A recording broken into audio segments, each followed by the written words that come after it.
আসসালামু আলাইকুম dear student, সবাইকে স্বাগত জানাচ্ছি কেমিস্ট্রি বেসিক টু প্রিমিয়াম কোর্সের প্রথম ক্লাসে। আজকের এই ক্লাসে আমরা তোমাদের সবচেয়ে ভয়ের এবং আতঙ্কের যে অধ্যায়, আমাদের জীবাশ্ম খনিজ সম্পদ ও জীবাশ্ম অধ্যায়টা, এই অধ্যায়টার আজকে প্রথম লেকচার কমপ্লিট করব। সো এই অধ্যায়টা যে তোমাদের কাছে এতটা জটিল এবং কঠিন মনে হয়, তো আমি তোমাকে জাস্ট একটা কথাই বলতে চাই আজকে, যে ভাইয়ার ক্লাস শুরুর থেকে একদম যখন যেভাবে করাবো, যতটুকু করাবো, একদম শুরুর থেকে করা শুরু করো, দেখবা তোমার লাইফের কেমিস্ট্রিতে যতগুলো চ্যাপ্টার আছে সবগুলা চ্যাপ্টারের মধ্যে সবচেয়ে ইজিপিজি একটা চ্যাপ্টার তোমার এই চ্যাপ্টারটা হবে। এটা তুমি 100% শিওর থাকো। তুমি জাস্ট ক্লাসটা কন্টিনিউ করো, অ্যান্ড ক্লাস করলেই তারপরে তুমি বুঝতে পারবা, ঠিক আছে? অ্যান্ড আমরা এই ক্লাসগুলো মোটামুটি লেভেলের প্রথম 1-2টা লেকচার হচ্ছে পাবলিক করে দেবো, এবং পাবলিক করে দেওয়ার ফলে আমাদের একটু জাস্ট মার্কেটিং করে নেওয়া লাগবে। অ্যান্ড আমি জাস্ট বলে নিই যে আমাদের কোর্সগুলো কীভাবে যুক্ত হবা, অ্যান্ড কোর্সের প্ল্যানটা কি। তোমরা যারা আমাদের যেখান থেকে ভিডিওগুলো দেখবা অ্যান্ড হচ্ছে আমাদের ক্লাসগুলো করবা, অবশ্যই আমাদের কোর্স আছে, পেড কোর্স, এবং পেড কোর্সের মূলতই এই ক্লাসগুলো পেড কোর্সেই নেওয়া হচ্ছে। এবং প্রত্যেকটা স্টুডেন্ট আমাদের ম্যাক্সিমাম আমাদের 119 জন মতো এই কেমিস্ট্রিতে অ্যাড আছে। অ্যান্ড পেড কোর্সের স্টুডেন্ট এই ক্লাসগুলো করার পরে কত বেশি উপকৃত হচ্ছে এটা তো আছেই, তার পাশাপাশি তোমরা যারা ক্লাসগুলো করতেছো, তোমরা যারা ক্লাসগুলো করবা, অবশ্যই পরবর্তী লেকচারগুলো করতে হলে অবশ্যই একটা পেমেন্ট দিয়েই ক্লাসগুলো করতে হবে, ঠিক আছে? তো আমি জাস্ট বলি যে কেমিস্ট্রির ক্ষেত্রে কীভাবে ভর্তি হবা। কেমিস্ট্রির ক্ষেত্রে ভর্তি হওয়ার জন্য তোমার কিচ্ছু করা লাগবে না, শুধুমাত্র আমাদের হোয়াটসঅ্যাপে জাস্ট নক করতে হবে, এবং এখানে নক করলেই আমরা তোমাকে ভর্তির সব কিছু A to Z বুঝাই দিব। এবং প্রত্যেকটা কেমিস্ট্রি বেসিক টু প্রিমিয়াম কোর্সের প্রত্যেকটা ক্লাস যে কতটা প্রিমিয়াম, তুমি আসলে ক্লাস না করলে বুঝতে পারবে না। আসলে ক্লাস তো করবাই, পাবলিকলি কিছু কিছু ক্লাস দেওয়া থাকবে, ওই ক্লাসগুলো অবশ্যই করবা। এবং আমাদের কোর্সের ক্লাসগুলো কীভাবে হবে, প্রত্যেকটা কোর্সের ক্লাস 50-এর অধিক লাইভ ক্লাস হবে, এবং বেসিক থেকে শুরু করে বেসিক টু প্রিমিয়াম প্রথমে ক্লাস নেব, তারপরে আমরা হচ্ছে MCQ সলভ করব MCQ হ্যাকার সিরিজের সাহায্যে, এবং এর পাশাপাশি আমাদের হচ্ছে টাইপ ভিত্তিক সিকিউ সলভ নিয়ে নেব। এবং তারপরে হচ্ছে টাইপ ভিত্তিক সিকিউ সলভ যখন হয়ে যাবে, একটা চ্যাপ্টার যখন শেষ হবে, ওই চ্যাপ্টারের ডাউট সলভিং ক্লাসও কিন্তু আমরা নিব, ঠিক আছে?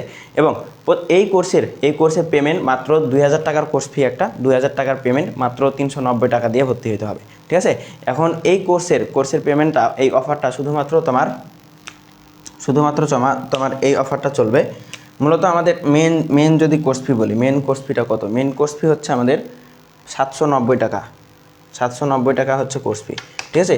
কিন্তু এই কোর্সে তুমি হচ্ছে ভর্তি হতে পারবা সামনে, যেহেতু ঈদ সিজন, এবং ঈদের স্পেশাল ডিসকাউন্টে তুমি আমাদের কোর্স ফি হচ্ছে 2000 টাকা। এই 2000 টাকা আমাদের হচ্ছে ডিসকাউন্ট দিয়ে হচ্ছে 790 টাকা করা হয়েছে, ঠিক আছে? এই 790 টাকাও এখন হচ্ছে ঈদ সিজনে যদি ভর্তি হইতে চাও, ঈদের আমাদের বিশাল ডিসকাউন্ট অফার চলতেছে। এই ডিসকাউন্ট অফারে তুমি এখানে ভর্তি হইলে তুমি মাত্র 390 টাকা দিয়ে ভর্তি হইতে পারবা, ঠিক আছে? সো অনেক হিউজ পরিমাণ ডিসকাউন্ট তোমরা পাচ্ছ। হিউজ পরিমাণ ডিসকাউন্টে যদি ভর্তি হইতে চাও, অবশ্যই ভর্তি হয়ে যাবা। তো চলো শুরু করি আজকের ক্লাসটা, আমরা একদম শুরু করতে পারি। আজকে প্রথম লেকচার আমাদের জীবাশ্ম অধ্যায়, এবং এরপরেও তোমাদের যদি কোনো জিজ্ঞাসা থাকে অবশ্যই এই হোয়াটসঅ্যাপে একটু নক করবা, তাহলে আমি তোমাকে সব কিছু বুঝাই দেবো, ঠিক আছে? ওকে, আজকে হচ্ছে আমাদের জীবাশ্ম অধ্যায়টার প্রথম লেকচার আমরা কীভাবে কমপ্লিট করব। অলরেডি ফিজিক্স ক্লাস যারা করছো, একই কোর্সে যারা যুক্ত আছো ফিজিক্স কেমিস্ট্রি, তারা অলরেডি জানো যে ফিজিক্সের প্রথম ক্লাসটা কতটা জেনুইন ছিল এবং কতটা সুন্দর করে পড়াইছি গুছিয়ে। সো আমরা হচ্ছে প্রথমেই যেটা প্রয়োজন হবে এই অধ্যায়ের ক্লাস শুরুর ক্ষেত্রে, আমাদের প্রথমে স্লাইডটা প্রয়োজন হবে। এবং স্লাইড হচ্ছে আমাদের আলাদা কিছু না, স্লাইড হচ্ছে আমাদের বইটা, মূল টেক্সট বুকটাই হচ্ছে আমাদের স্লাইড। তো এটার একটা সুন্দর একটা প্ল্যান আছে, কারণ কি তোমার যাতে বইটা তোমার কাছে যাতে বোরিং না লাগে, অ্যান্ড বইয়ের সব কিছু যাতে আমি গুছাই দিতে পারি, ঠিক আছে? বইয়ের যাতে সব কিছু তোমাকে আমি গুছাই দিতে পারি, এই কারণে তোমাকে আমি বই ধরে সব কিছু করাচ্ছি, বই ধরে যাতে তোমার কোনো ধরনের কোনো ভয় অ্যান্ড কনফিউশন যাতে কাজ না করে। বুঝা গেছে? আশা করি বুঝাইতে পারছি। এবং আজকে আমরা জীবাশ্ম অধ্যায়টা যেহেতু শুরু করব, সব স্লাইডটা ওপেন হোক, অ্যান্ড হচ্ছে আমরা কত সুন্দর করে প্রিমিয়াম আকারে তোমাকে আমি গুছাই দিই, সেটাই তোমাকে হচ্ছে দেখাই দেবো, ঠিক আছে? আজকে মূলত প্রথম লেকচারে মোটামুটি 2 ঘন্টার মতো একটা লেকচার হবে, এবং এই 2 ঘন্টার মোটামুটি একটা প্রিপারেশন নিয়ে বসে যাও, বুঝছো? সো প্রথম অধ্যায়ের লেকচার আমাদের মনে হয় মেবি নিছিলাম এর আগে। সো এখান থেকে আমরা ডিরেক্ট যাইতে পারি নাকি দেখি।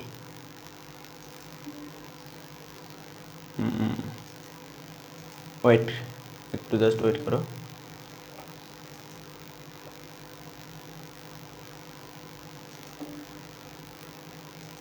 অ্যান্ড এখান থেকে যাওয়া যাবে না, বুঝছো? আমরা হচ্ছে রিমোট দিয়ে যাই। স্ক্রল করে একদম 11 নম্বর অধ্যায়ে নিয়ে যেতে হচ্ছে। ঠিক আছে, একটু জাস্ট ওয়েট করো, আমরা 11 নম্বর অধ্যায়ে ব্যাক করি। অ্যান্ড এটা ধরে চাপ দিলে হ্যাঁ গেছে। একটু জাস্ট আল্লাহ,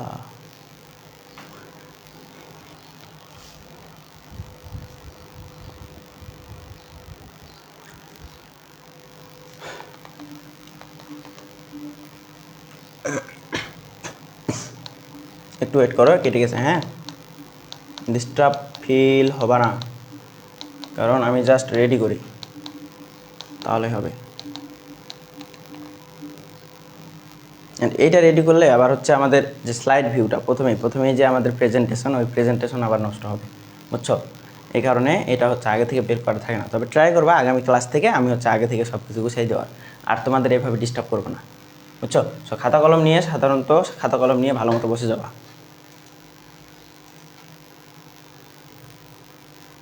এটা ছেড়ে দেয়, এটাই ঝামেলা।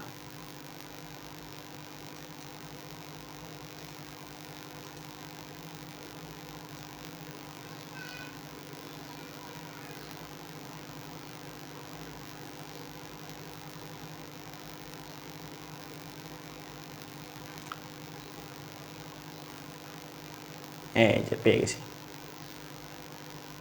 অ্যান্ড এটা হচ্ছে আমাদের প্রথম অধ্যায়, এই যে জীবাশ্ম অধ্যায়। ঠিক আছে, সো সবচেয়ে আতঙ্কের এবং ভয়ের অধ্যায় তোমাদের শুরু হচ্ছে আজকে আমাদের বেসিক টু প্রিমিয়াম কোর্সের প্রথম লেকচারে। এবং এই লেকচারের মাধ্যমে তোমার ইনশাল্লাহ তোমার অনেক কিছু গুছানো হয়ে যাবে। আমরা একদম আজকে হাইড্রোকার্বনের আগ পর্যন্ত পড়ে ফেলবো, বুঝছো? তো চলো শুরু করা যায়, তাই না? দেখো, প্রথমেই যেটা আছে আমাদের, প্রথমত অধ্যায়ের যে শিরোনাম দেওয়া আছে জীবাশ্ম। এই জীবাশ্ম জিনিসটা কি সেটা আগে বুঝতে হবে। জীবাশ্ম হচ্ছে আমাদের মাটির ভিতরে অনেক দিন ধরে বিভিন্ন জৈব অজৈব পদার্থ বা উদ্ভিদ প্রাণীর বিভিন্ন ধরনের খনিজ সম্পদ, যেগুলো অনেক দিন ধরে মাটির ভিতরে সঞ্চিত আছে, এবং সঞ্চিত অবস্থা থেকে ওই এমন পদার্থগুলা যাতে মাটিতে তোমার হচ্ছে যে পদার্থগুলোকে পুনরায় আবার ইউজ করা যায়, সে পদার্থগুলোকে বলা হয় জীবাশ্ম পদার্থ। ঠিক আছে, যাদের একদম রিফর্ম করে ইউজ করা যায়। সো এই যেমন আমাদের হচ্ছে ভালো মতো যদি বলতে চাই যে পৃথিবীর বয়স প্রায় 4.54 বিলিয়ন বছর। তো এটা একটু মনে রাখবা, আমি যেটা বলবো একটু দাগাই নিবা, কালকের স্টাইলে ক্লাসটা হবে। ঠিক আছে, সো 4.54 বিলিয়ন বছর, এটা হচ্ছে পৃথিবীর বয়স। আজ থেকে 500 থেকে 600 বিলিয়ন বছর আগে এই পৃথিবী ছিল ঘন বন জঙ্গল, নিচু জলভূমি এবং সাগর মহাসাগরে পরিপূর্ণ। এই জায়গাগুলো একটু পরে রাখবা, এমসিকিউ দিয়ে দিলে আমাদের যাতে সমস্যা না হয়। এবার আমাদের সবচেয়ে ইম্পর্টেন্ট এমসিকিউ এর জন্য প্রথম লাইন থেকে একদম এখান থেকে যেটা শুরু হচ্ছে আমাদের এমসিকিউ এর জন্য, এই লাইনটা ইম্পর্টেন্ট। কয়লার মূল উপাদান হচ্ছে কার্বন। কয়লার মূল উপাদান কার্বন, এবং পেট্রোলিয়ামের মূল উপাদান কার্বন এবং হাইড্রোজেন। সো আমি তোমাকে একটু লিখে দিই। সো আজকের ক্লাস শুরু হচ্ছে একদম এখান থেকে, চ্যাপ্টার 11।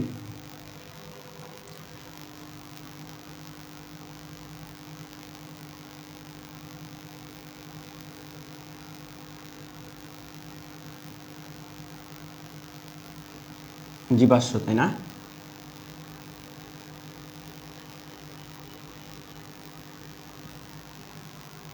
জীবাশ্ম, এটা লিখেই বরঞ্চ খারাপ লাগতেছে। ওকে, সো দেখো, আমরা প্রথমেই কয়েকটা নোট করা শুরু করি। কয়েকটা জিনিসপত্র প্রথমে লাগবে আমাদের। সো এখান থেকে শুরু হচ্ছে আমাদের কয়লার মূল উপাদান। লিখো কয়লার মূল উপাদান। কয়লার মূল উপাদান।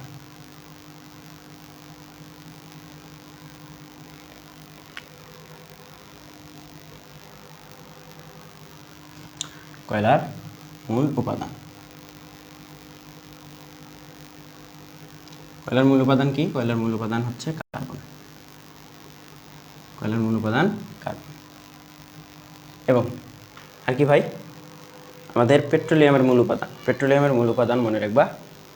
পেট্রোলিয়ামের মূল উপাদান হচ্ছে আমাদের হাইড্রোকার্বন।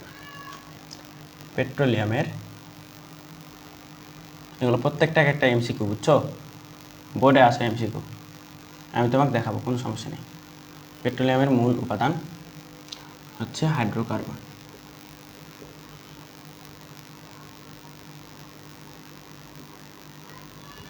ওকে, এরপরে আর কি মনে রাখবা এখান থেকে? আপাতত এখানে মনে রাখা লাগবে না। আচ্ছা, জীবাশ্ম জ্বালানি কাকে বলে? এইটার সংজ্ঞাটা একটু মনে রাখতে পারো। উচ্চ চাপ, উচ্চ তাপমাত্রা, মিলিয়ন মিলিয়ন বছর ধরে বিভিন্ন ভৌত ও রাসায়নিক পরিবর্তন ঘটে কয়লা, পেট্রোলিয়াম আর প্রাকৃতিক গ্যাস সৃষ্টি হলো, এদেরকে বলা হয় জীবাশ্ম জ্বালানি। তো এই যে জীবাশ্ম জ্বালানি কোনগুলো? এই যে কয়লা, পেট্রোলিয়াম, তারপরে তোমার হচ্ছে কার্বন, এগুলো হচ্ছে এক একটা জীবাশ্ম জ্বালানি, এগুলো মনে রাখবো। এই অধ্যায় শিখন পর এই অধ্যায় শিখন আমরা হচ্ছে কী কী শিখবো মূলত এখানে দেওয়া আছে। এরপরে চলে আসবা আমাদের মেন যে পড়াশোনা, একদম এখান থেকে শুরু হচ্ছে, ঠিক আছে? সো এই জায়গাগুলো একটু রিডিং করে নেবা, কোন জায়গাতে কী আছে একটু পড়ে নেবা, বুঝছো? আর সময় নষ্ট না করে একদম প্রাকৃতিক গ্যাসে আমরা ঢুকে যাবো। সো একটু তার আগে বলো ভাইয়ের সব কিছু ক্লিয়ারলি শোনা যাচ্ছে কিনা এবং ভাইয়াকে স্পষ্ট দেখা যাচ্ছে কিনা। এখন থেকে আমাদের একদম মেইন যে পড়াশোনা, সেটা এই অধ্যায়ের সম্পূর্ণ পড়াশোনা শুরু হবে, ঠিক আছে? অ্যান্ড অনেক সুন্দর করে পড়বো, এখন থেকে আমরা অনেক সুন্দর করে গুছিয়ে পড়ে ফেলবো। বলো সব কিছু ক্লিয়ার কিনা, বলো দেখি।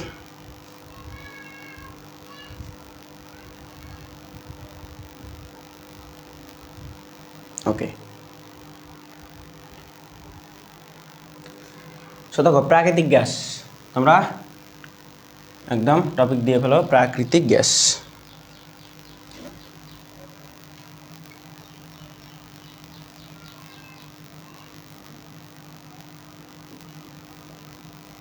প্রাকৃতিক গ্যাস,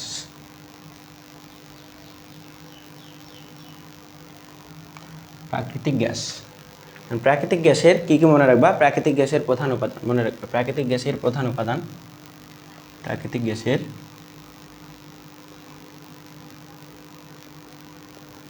প্রধান উপাদান, প্রাকৃতিক গ্যাসের প্রধান উপাদান মিথেন।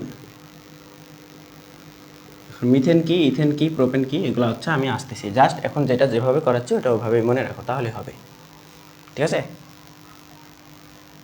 দেখো এরপরে প্রাকৃতিক গ্যাসে আরও অনেক ধরনের পদার্থ থাকে, যেমন প্রোপেন, বিউটেন, পেন্টেন, হেক্সেন, এগুলো থাকতে পারে, ঠিক আছে? সো প্রাকৃতিক গ্যাসে প্রাকৃতিক গ্যাসে মিথেনের পরিমাণ, প্রাকৃতিক গ্যাসে মিথেনের যে পরিমাণ, বাংলাদেশে প্রধান উপাদান এই মিথেন।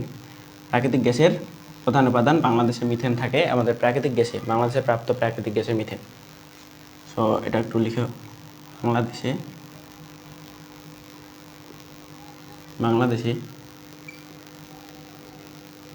প্রাপ্ত প্রাকৃতিক গ্যাসে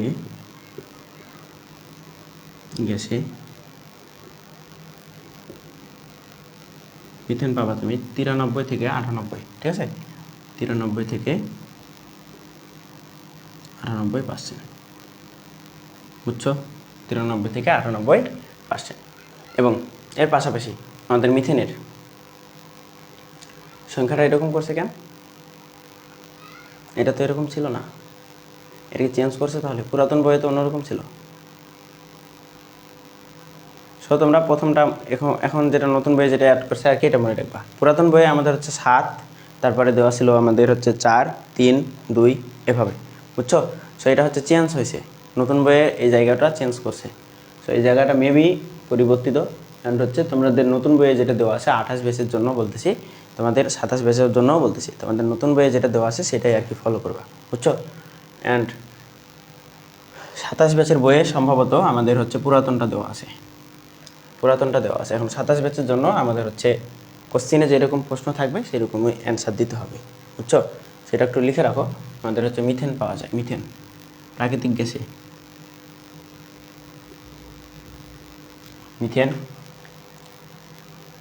ইথেন আর কি, এটা তো মিথেন না, মিথেন আমি লিখলাম, এটা হচ্ছে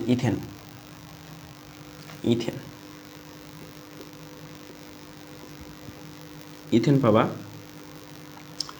পাবা তুমি 0.2 থেকে 3.9%, 3.9%, ঠিক আছে? এরপরে প্রোপেন পাবা,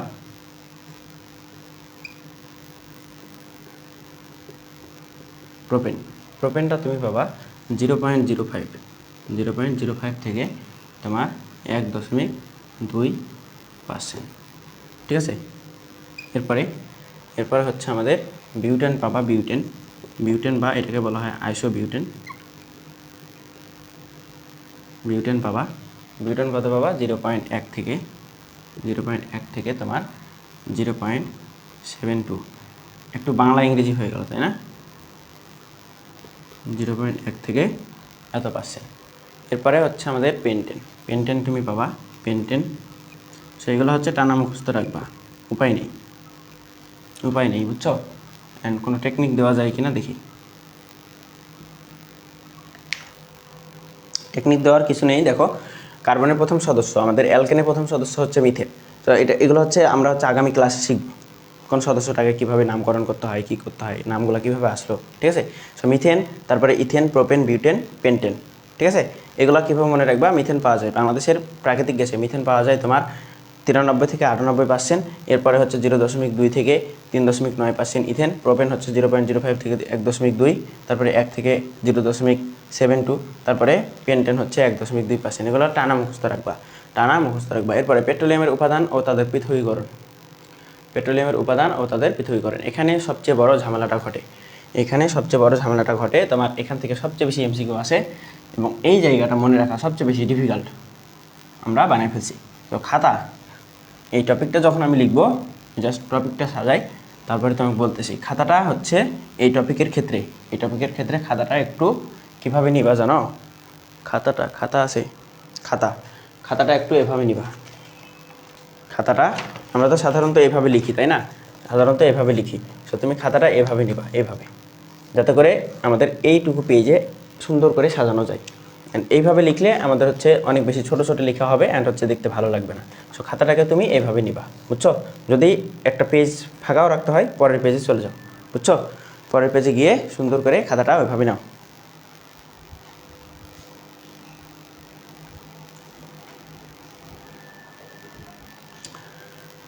এখন আসো, আমি তোমাকে সুন্দর করে জাস্ট কীভাবে তুমি মনে রাখবা, এটা তোমার সবচেয়ে ইজি মনে রাখা, কিন্তু তোমাকে জাস্ট সুন্দর করে গুছাই ফেলতে হবে।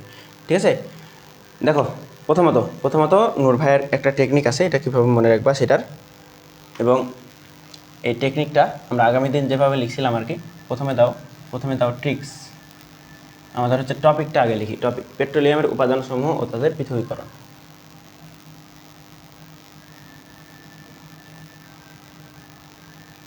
পেট্রোলিয়ামের উপাদানসমূহ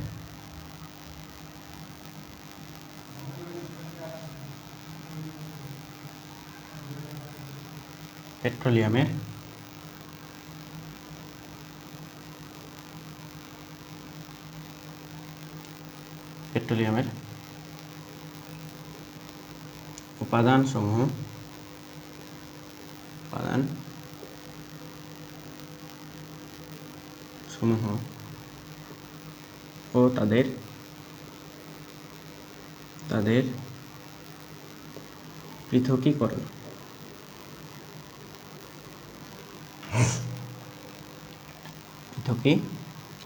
টপিক দিয়ে ফেলো সুন্দর করে, হয়েছে না? পেট্রোলিয়ামের উপাদান সমূহ ও তাদের পৃথকীকরণ। এবার তুমি যেটা করবা সেটা হচ্ছে এই ট্রিক্স লিখবা। ট্রিক্স। এরপরে তুমি যেটা করবা, ট্রিক্সের পর তুমি হচ্ছে চলে যাবা নামটা লিখতে হবে। ঠিক আছে, কোন জিনিসটা সেটা। ওকে, এরপরে যেটা করবা সেটা হচ্ছে তাপমাত্রা।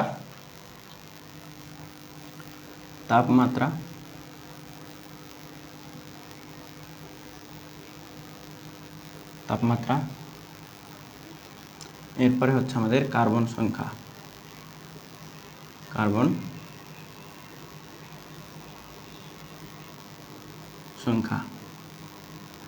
এরপরে কি ভাই? এরপরে হচ্ছে আমাদের ইনফরমেশন।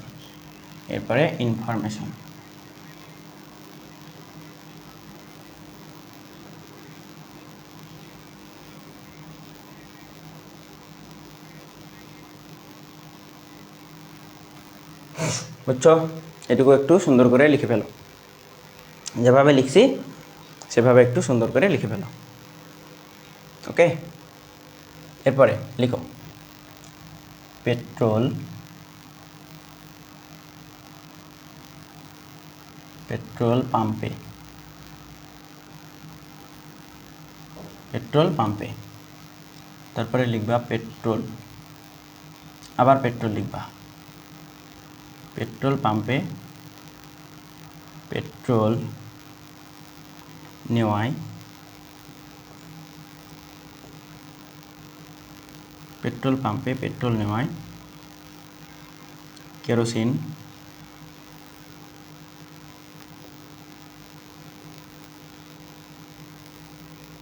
কেরোসিন ডিজেল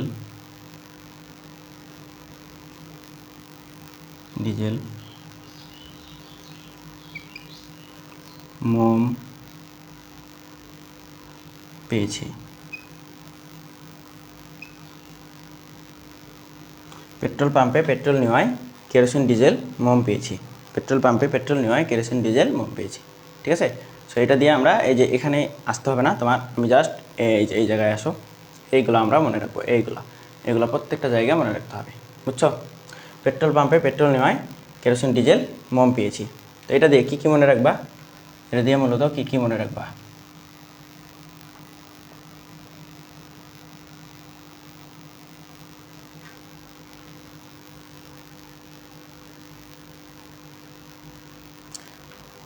পেট্রোল পাম্পে পেট্রোল নেওয়ায় কেরোসিন ডিজেল মোম পেয়েছি, মনে থাকবে? মনে থাকবে আশা করি।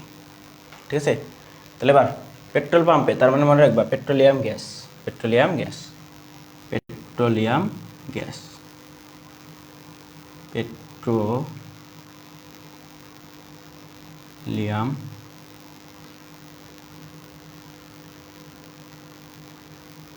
Petroleum gas, petroleum gas.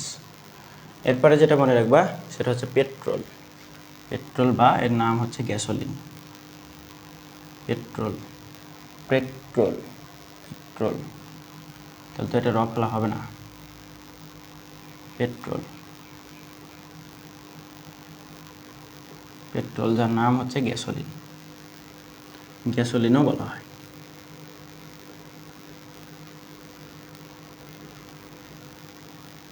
ঠিক আছে, এরপরে ন্যাপথা,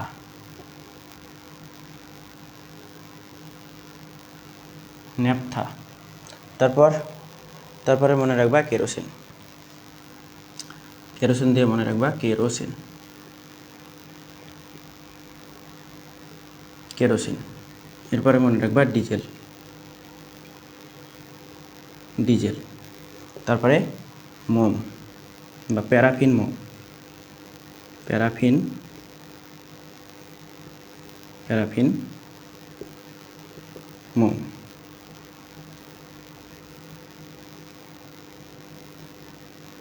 প্যারাফিন মোম। এরপরে পিচ। ঠিক আছে, নামগুলা লেখা হইলে বলো, নামগুলা লেখা হইলে বলবা।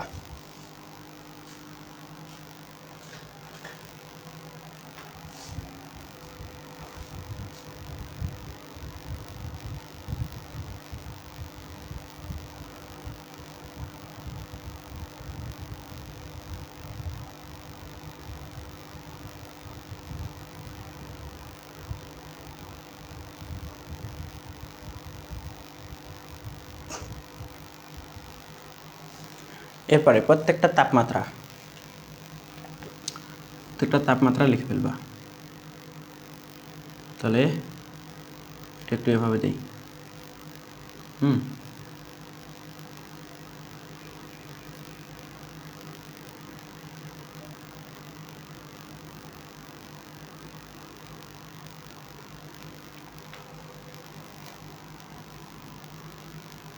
তাপমাত্রা দেখো, এটা হচ্ছে 0 ডিগ্রি থেকে শুরু হয়েছে, 0 থেকে 20 ডিগ্রি, 0 থেকে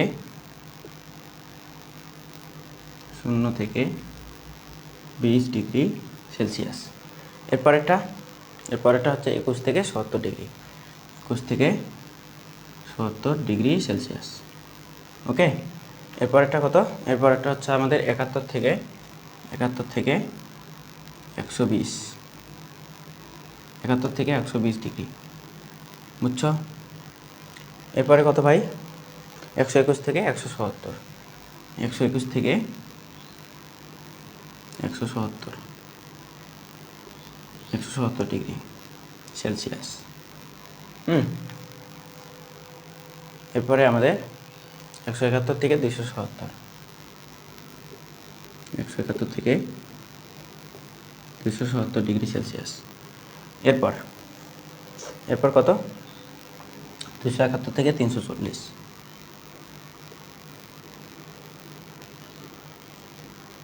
271 থেকে 340 ডিগ্রি সেলসিয়াস। এরপর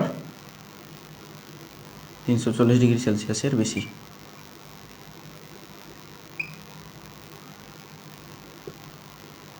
বুঝছো? এটা হচ্ছে বেশি। এখন কার কার্বন সংখ্যা কত? প্রত্যেকটা একটা এমসিকিউ।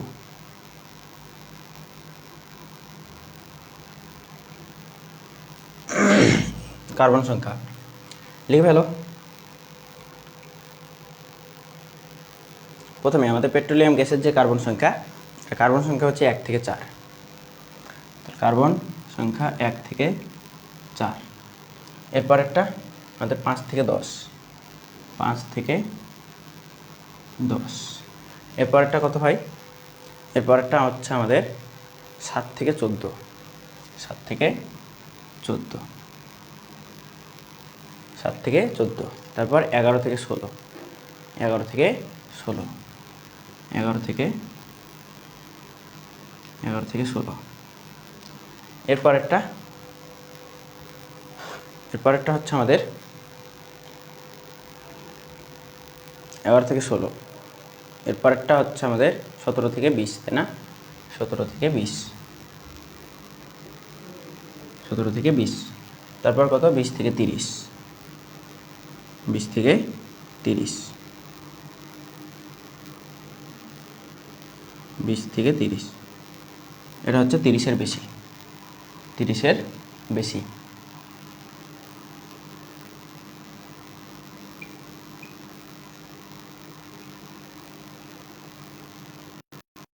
বুঝছো? 30-এর বেশি। এখন ইনফরমেশনগুলো আমাদের খুব ভালো মতো মনে রাখা লাগবে। কার ইনফরমেশন কী মনে রাখবা? দেখো, পেট্রোলিয়াম গ্যাস রান্নার কাজে এবং অন্যান্য কাজে ব্যবহৃত হয়। পেট্রোলিয়াম গ্যাস রান্নার কাজে এবং এলপিজি লিখে রাখো। তাহলে প্রথমত রান্নার কাজ, দুটা ইনফরমেশন মনে রাখবো এখান থেকে। রান্নার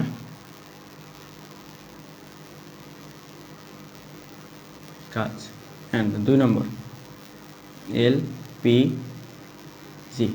ঠিক আছে, এলপিজি। তো এলপিজির পূর্ণরূপটা একটু লিখবা। এলপিজির পূর্ণরূপটা তোমরা একটু লিখবা। Liquefied petroleum gas, liquefied petroleum gas, LPG. That means liquefied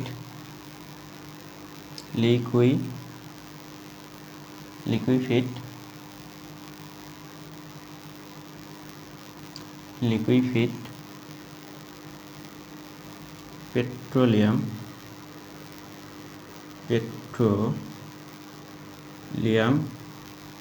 তারপরে হচ্ছে গ্যাসটা একটু লিখবা, জায়গা পাবো না হলে। হ্যাঁ, আমি হচ্ছে ওভাবেই রাখলাম, পেট্রোলিয়াম গ্যাস। এরপরের ইনফরমেশনটা কি মনে রাখবা? এরপরের ইনফরমেশনটা মনে রাখবা, যানবাহনের ইঞ্জিনের জ্বালানি হিসেবে ব্যবহৃত হয়। যানবাহনের ইঞ্জিনের জ্বালানি, যানবাহনের মানে গাড়ির আর কি, বিভিন্ন বাস, ট্রাক, এগুলা। ঠিক আছে, যানবাহনের ইঞ্জিনের জ্বালানি, ইঞ্জিনের জ্বালানি, যানবাহনের ইঞ্জিনের জ্বালানি। এরপর কি মনে রাখবা? এরপরেরটা হচ্ছে আমাদের জ্বালানি পেট্রোকেমিক্যাল শিল্পে, প্রথমত জ্বালানি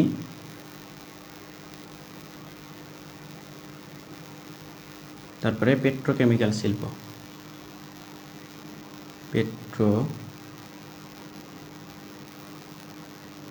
পেট্রোকেমিক্যাল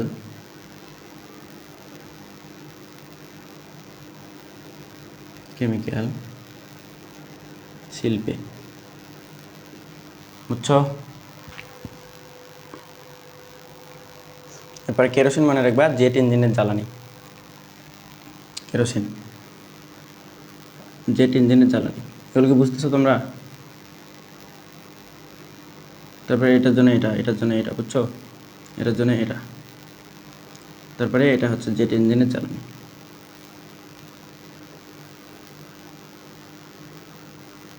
জেট ইঞ্জিনের জ্বালানি, জেট ইঞ্জিনের জ্বালানি। বুঝছো? এরপর একটা ডিজেল। ডিজেল আমাদের জ্বালানি, পিচ্ছিলকারক পদার্থ ও দ্রাবক হিসেবে ব্যবহৃত হয়। প্রথমত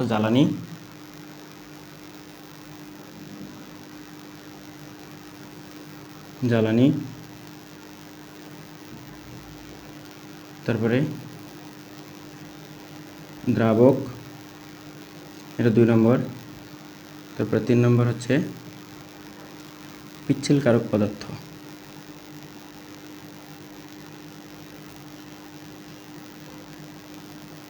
পিচ্ছিলকারক পদার্থ, বুঝছো? এরপর আমাদের প্যারাফিন মোম। প্যারাফিন মোম টয়লেট্রিজ ও ভ্যাসলিন তৈরিতে। টয়লেট্রিজ, প্রথমত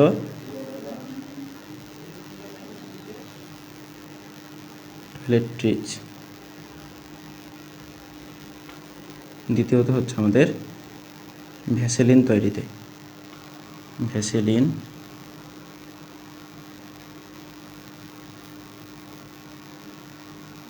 তৈরিতে। অ্যান্ড লাস্ট ওয়ান আমাদের পিচ, রাস্তা তৈরির কাজে ব্যবহৃত, রাস্তা তৈরিতে।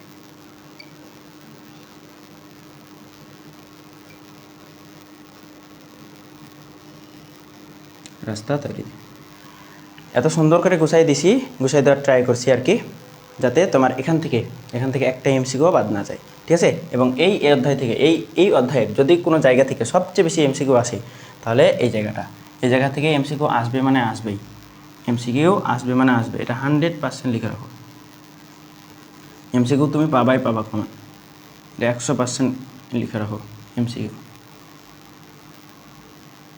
এমসিকিউ আসতেই হবে, না আসলে এই অধ্যায় বৃথা, এই অধ্যায়ের কোনো সার্থকতা থাকবে না।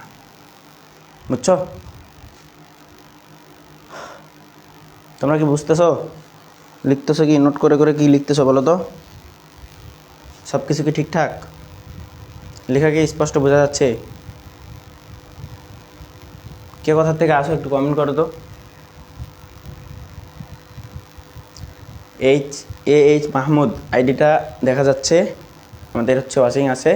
অ্যান্ড হচ্ছে অভিরূপ দেবনাথ। বলো তো তোমরা বাসা কোথায় তোমাদের? একটু বলো তো। ভালো আছো কি তোমরা?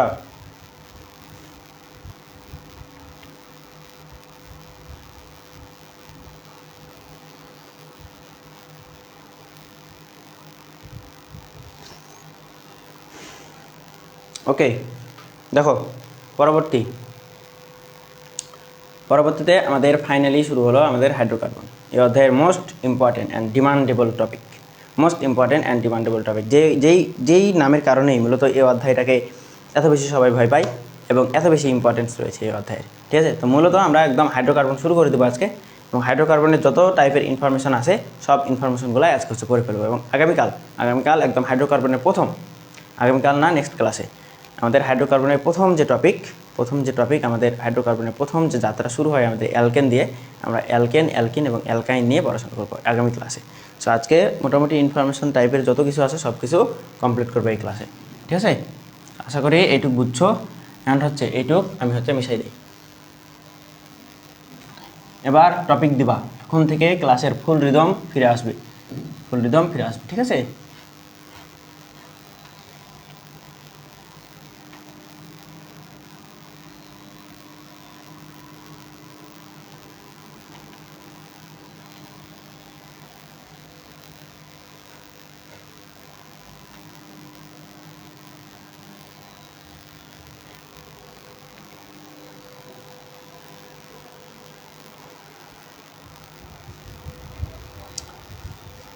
মাহাদি আসো ক্লাসে, গুড। দেখো একদম ফুল রিফ্রেশমেন্ট নিয়ে একদম ক্লাসে এখন থেকে ফুল রিফ্রেশমেন্ট নিয়ে ফেলো একদম।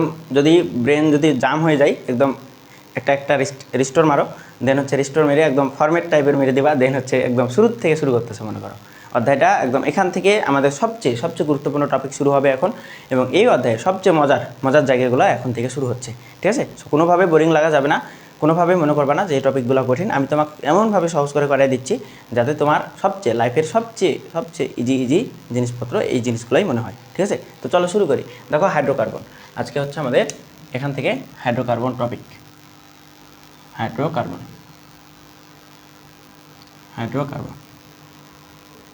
এখন আসো, হাইড্রোকার্বন জিনিসটা কি? হাইড্রোকার্বন কি করে? দেখো এখানে হাইড্রোকার্বন, এখানে দুই ধরনের দুইটা কথা আছে, এক হাইড্রো, দুই হচ্ছে কার্বন। প্রথমত হাইড্রো মানে মনে রাখবা হাইড্রোজেন, হাইড্রো মানে মনে রাখবা কি হাইড্রোজেন, আর কার্বন মানে মনে রাখবা কার্বন। সো আমার একটা বিখ্যাত কথা আছে, আমাদের ইউটিউব চ্যানেলে দেখবা কাভার ফটোতে সেভ করা আছে, যে বাংলা যত ভালো বুঝবা বিজ্ঞান তত ভালো বুঝবা। বাংলাটা যত ভালো বুঝবা তুমি বিজ্ঞানের যে কোনো সাবজেক্ট ততটাই ভালো বুঝবা। দেখো হাইড্রোকার্বন, তোমাকে যদি আমি বাংলা কথাটা বলি যে তুমি হচ্ছে তোমার এটা কেমিস্ট্রি বুঝতে হবে না, তোমার কেমিস্ট্রি বোঝানো লাগবে না। কেমিস্ট্রি না বুঝে তুমি হচ্ছে দেখো হাইড্রো মানে কি হাইড্রোজেন, কার্বন মানে কি কার্বন, এটাই তো। এটা মানেই হাইড্রোজেন আর হচ্ছে কার্বন একসাথে আছে, তার মানে এরা পরস্পর একসাথে আছে। তো আমি বলতে পারি এখান থেকে হাইড্রোকার্বন মানে হাইড্রোজেন এবং কার্বন দ্বারা গঠিত যৌগ। হাইড্রোজেন এবং কার্বন দ্বারা গঠিত যৌগ। তাহলে লিখো হাইড্রোজেন এবং কার্বন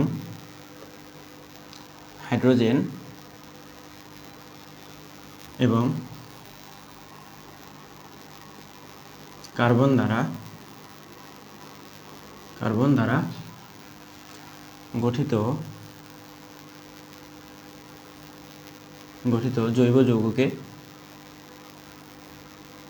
জৈব যৌগকে আমাদের হাইড্রোকার্বন বলে। এটাকে জৈব যৌগ বলা উচিত। আচ্ছা, জৈব যৌগ, গঠিত যৌগকে দাও, গঠিত যৌগ। অনেক সময় হাইড্রোজেন এবং কার্বন থাকবে, কিন্তু আমাদের ওইটা জৈব যৌগ বলা যাবে না, আমরা হচ্ছে একটা সময় গিয়ে দেখবো এটা, ঠিক আছে? হাইড্রোজেন এবং কার্বন দ্বারা গঠিত যৌগকে হাইড্রোকার্বন বলে। হাইড্রোকার্বন বলে।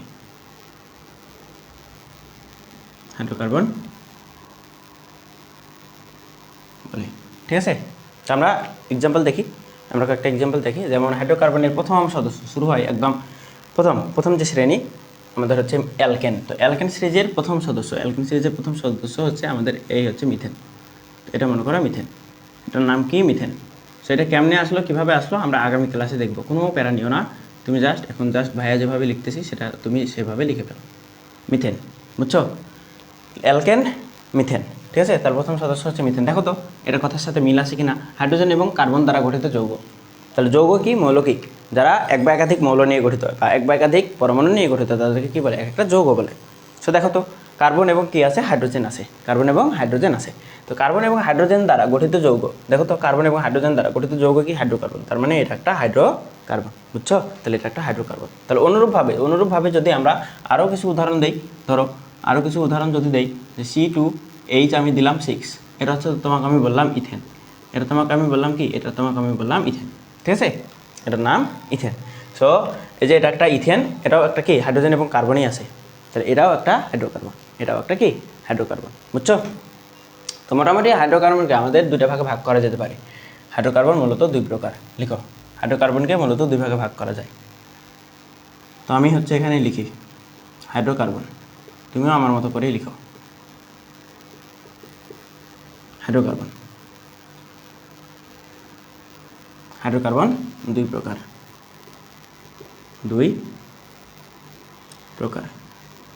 বা দুই ভাগে ভাগ করা যেতে পারে। দুই প্রকার কি কি? এক, aliphatic hydrocarbon. Aliphatic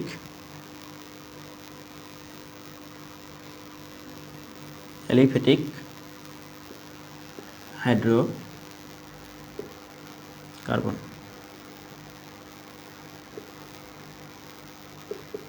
aliphatic hydrocarbon.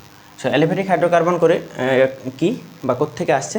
Aliphatic hydrocarbon মানে মনে রাখবা এগুলো হচ্ছে চর্বিজাত, এগুলো চর্বিজাত। অ্যালিফ্যাটিক মানে কি? ফ্যাটি, ফ্যাটি মানে চর্বি, ফ্যাটি মানে কি? চর্বি। অ্যালিফ্যাটিক মানে চর্বিজাত, মনে রাখবা, মনে যেন থাকে, মনে রাখতে পারবা, ঠিক আছে? অ্যালিফ্যাটিক মানে চর্বিজাত, চর্বিজাত। অ্যালিফ্যাটিক মানে কি ভাই? চর্বিজাত, ঠিক আছে? তো এখন এই হাইড্রোকার্বন কাকে বলে তাহলে? তাহলে লিখবা যে সকল হাইড্রোকার্বন, যে সকল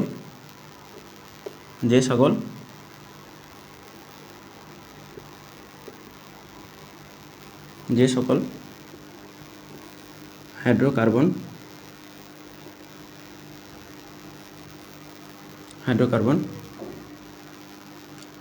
চর্বি থেকে পাওয়া যায়, চর্বি থেকে তৈরি হয়, চর্বি থেকে পাওয়া যায়, সে সকল হাইড্রোকার্বনকে অ্যালিফ্যাটিক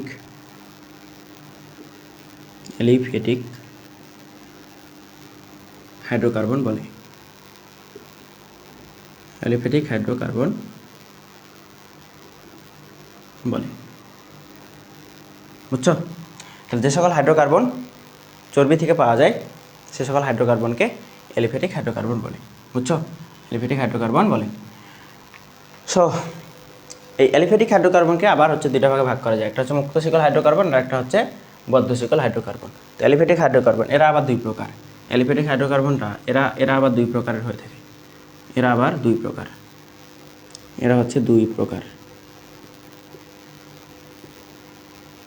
প্রথমত হাইড্রোজেন হচ্ছে হাইড্রোকার্বন ছিল দুই প্রকার, তারপরে অ্যালিফ্যাটিক হাইড্রোকার্বন আবার হচ্ছে দুই প্রকার, একটা হচ্ছে মুক্ত শিকল হাইড্রোকার্বন, মুক্ত শিকল মেবি বানান ভুল লিখছি, ঠিক আছে? মুক্ত শিকল হবে, মুক্ত শিকল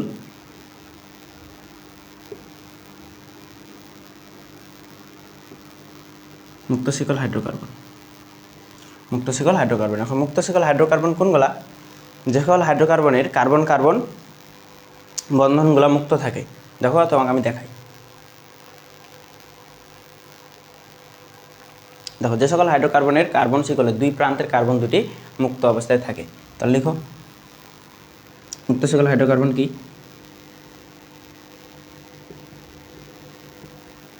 যে সকল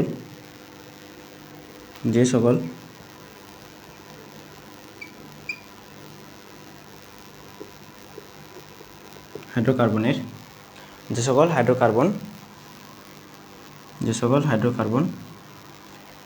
কার্বন শিকলের দুই প্রান্তের যে সকল হাইড্রোকার্বনের কার্বন শিকলের দুই প্রান্ত, যে সকল হাইড্রোকার্বনের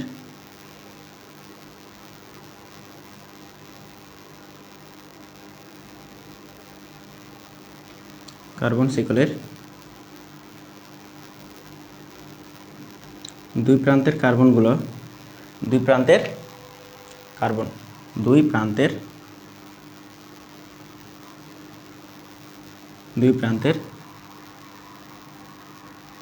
কার্বন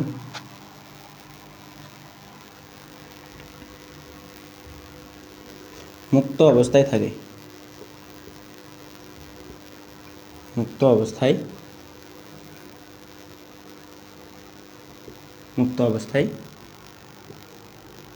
থাকে, তাদেরকে মুক্ত শিকল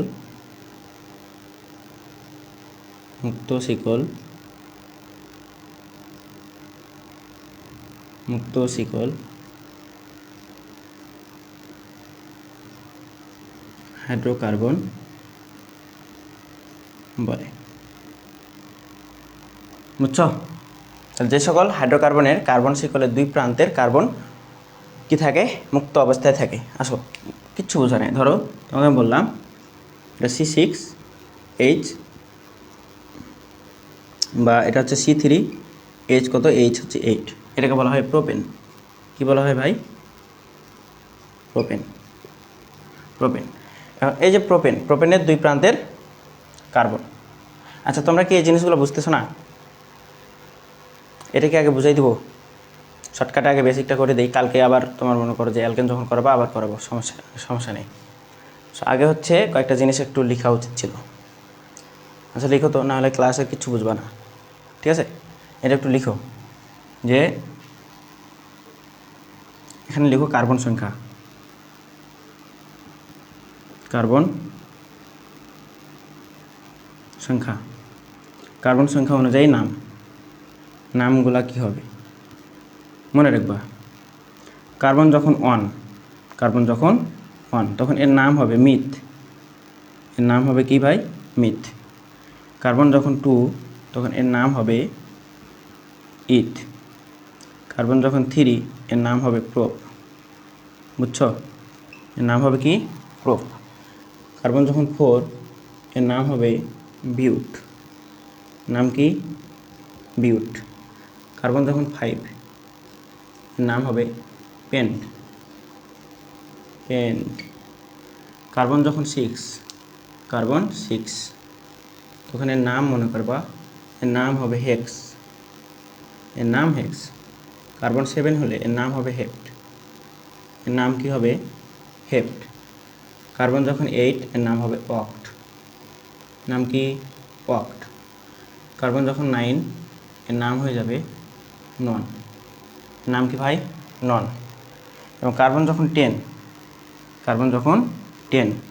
এখানে লিখলাম কার্বন যখন 10 তো এর নাম হবে ডেক, এর নাম হবে ডেক। এগুলো একটু লিখো, এগুলো লিখলে তুমি ক্লাসটা ভালো মতো বুঝতে পারবা, এগুলো লিখলে ক্লাসটা ভালো মতো বুঝবা।